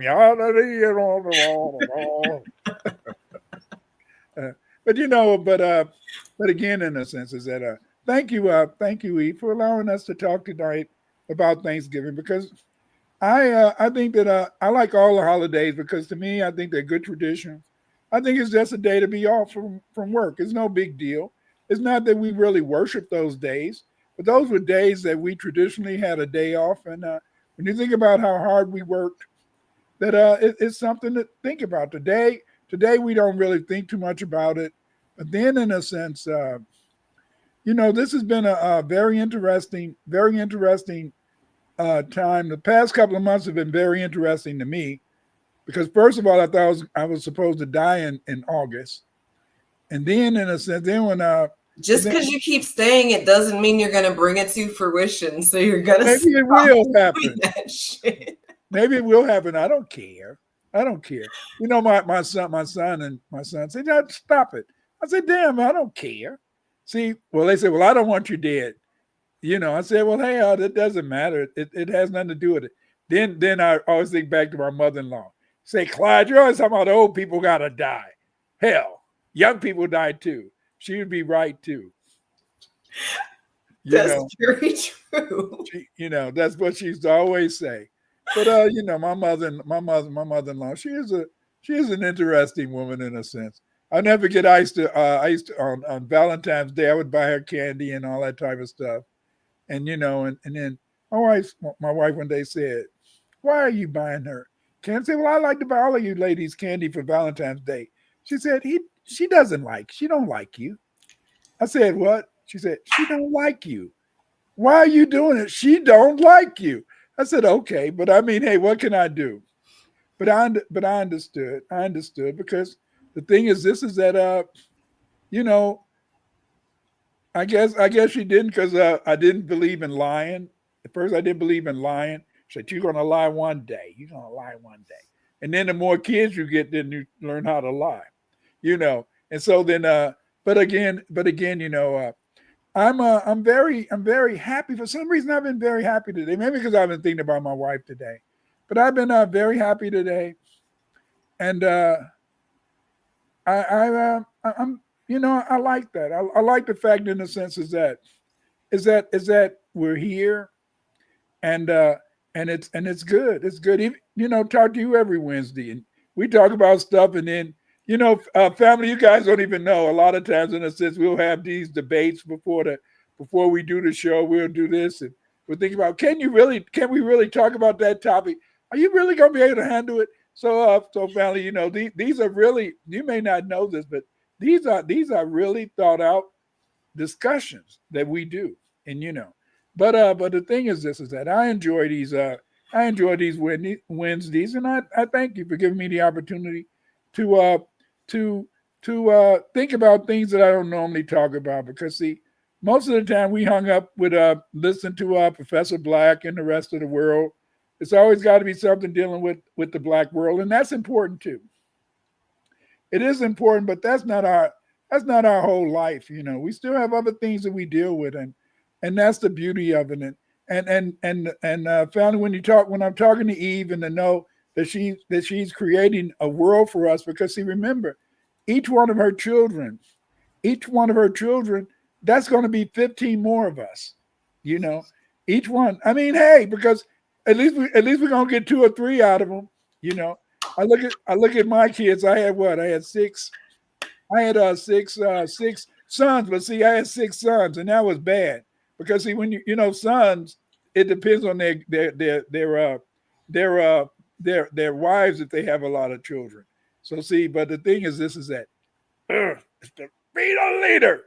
It's to be the leader, and it's to move forward. And again, in a sense, this is one of those beautiful things. Tomorrow, Thanksgiving. Tomorrow we'll be with our families. Some of us, maybe, hopefully, and just keep your head up. Keep your head up. Did you want to make a final comment before we go? Because we have been on a long time. Well, I am thankful for the Wednesdays that we've shared and the learning. I know that I throw y'all for a loop sometimes with my topics, but I don't necessarily know where we're going to end up as much as I know what I want to say, and then from there, well, yeah. I've enjoyed the learning this year as much as it's been rough. But inside of, tough processes, you can come out with some very intricate, But you should be thankful because see, you made a man understand that he was human.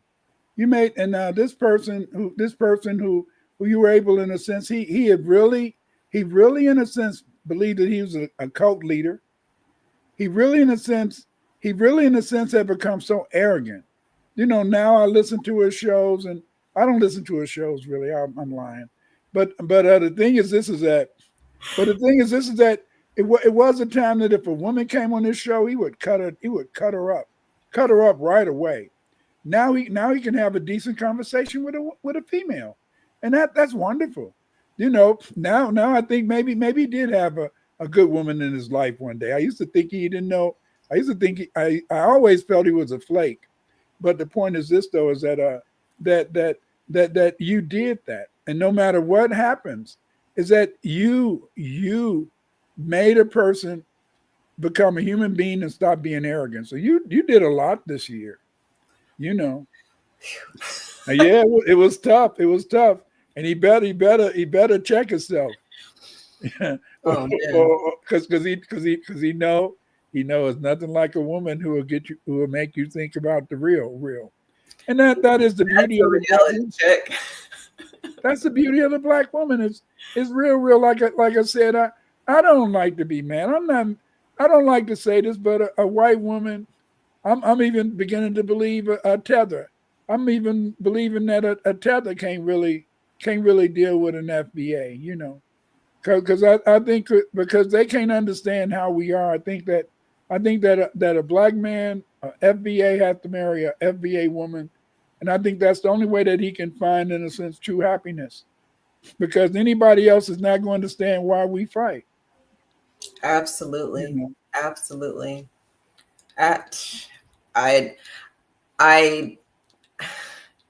We might have to have this conversation next week so we don't start a whole nother topic, but definitely, lineage. People say that, you can step up or step down based off of economics. But to me, if you are of the same lineage, that's a step up. And it doesn't matter the economics because it's a power move. But, we can talk about that next week. I'm thankful for y'all, for the chat, and you, Dr. Winters. And I hope y'all join us next week. Thank you.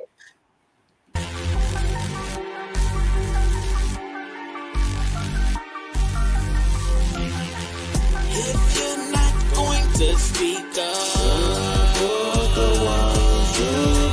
if you're not going to speak up,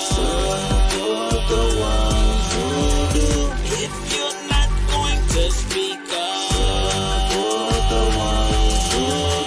if you're not going to speak up, Empire State Pride on your fears, so them not stay away. Vampire State Pride on your fears, control your atmosphere. Don't let them suck you, control your atmosphere. I am you, control your atmosphere. Don't let them suck your energy. It's a distraction away from me. I am you and you are me. If you're not going to speak up, the one.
only thing that can save you is be one, be one, be one.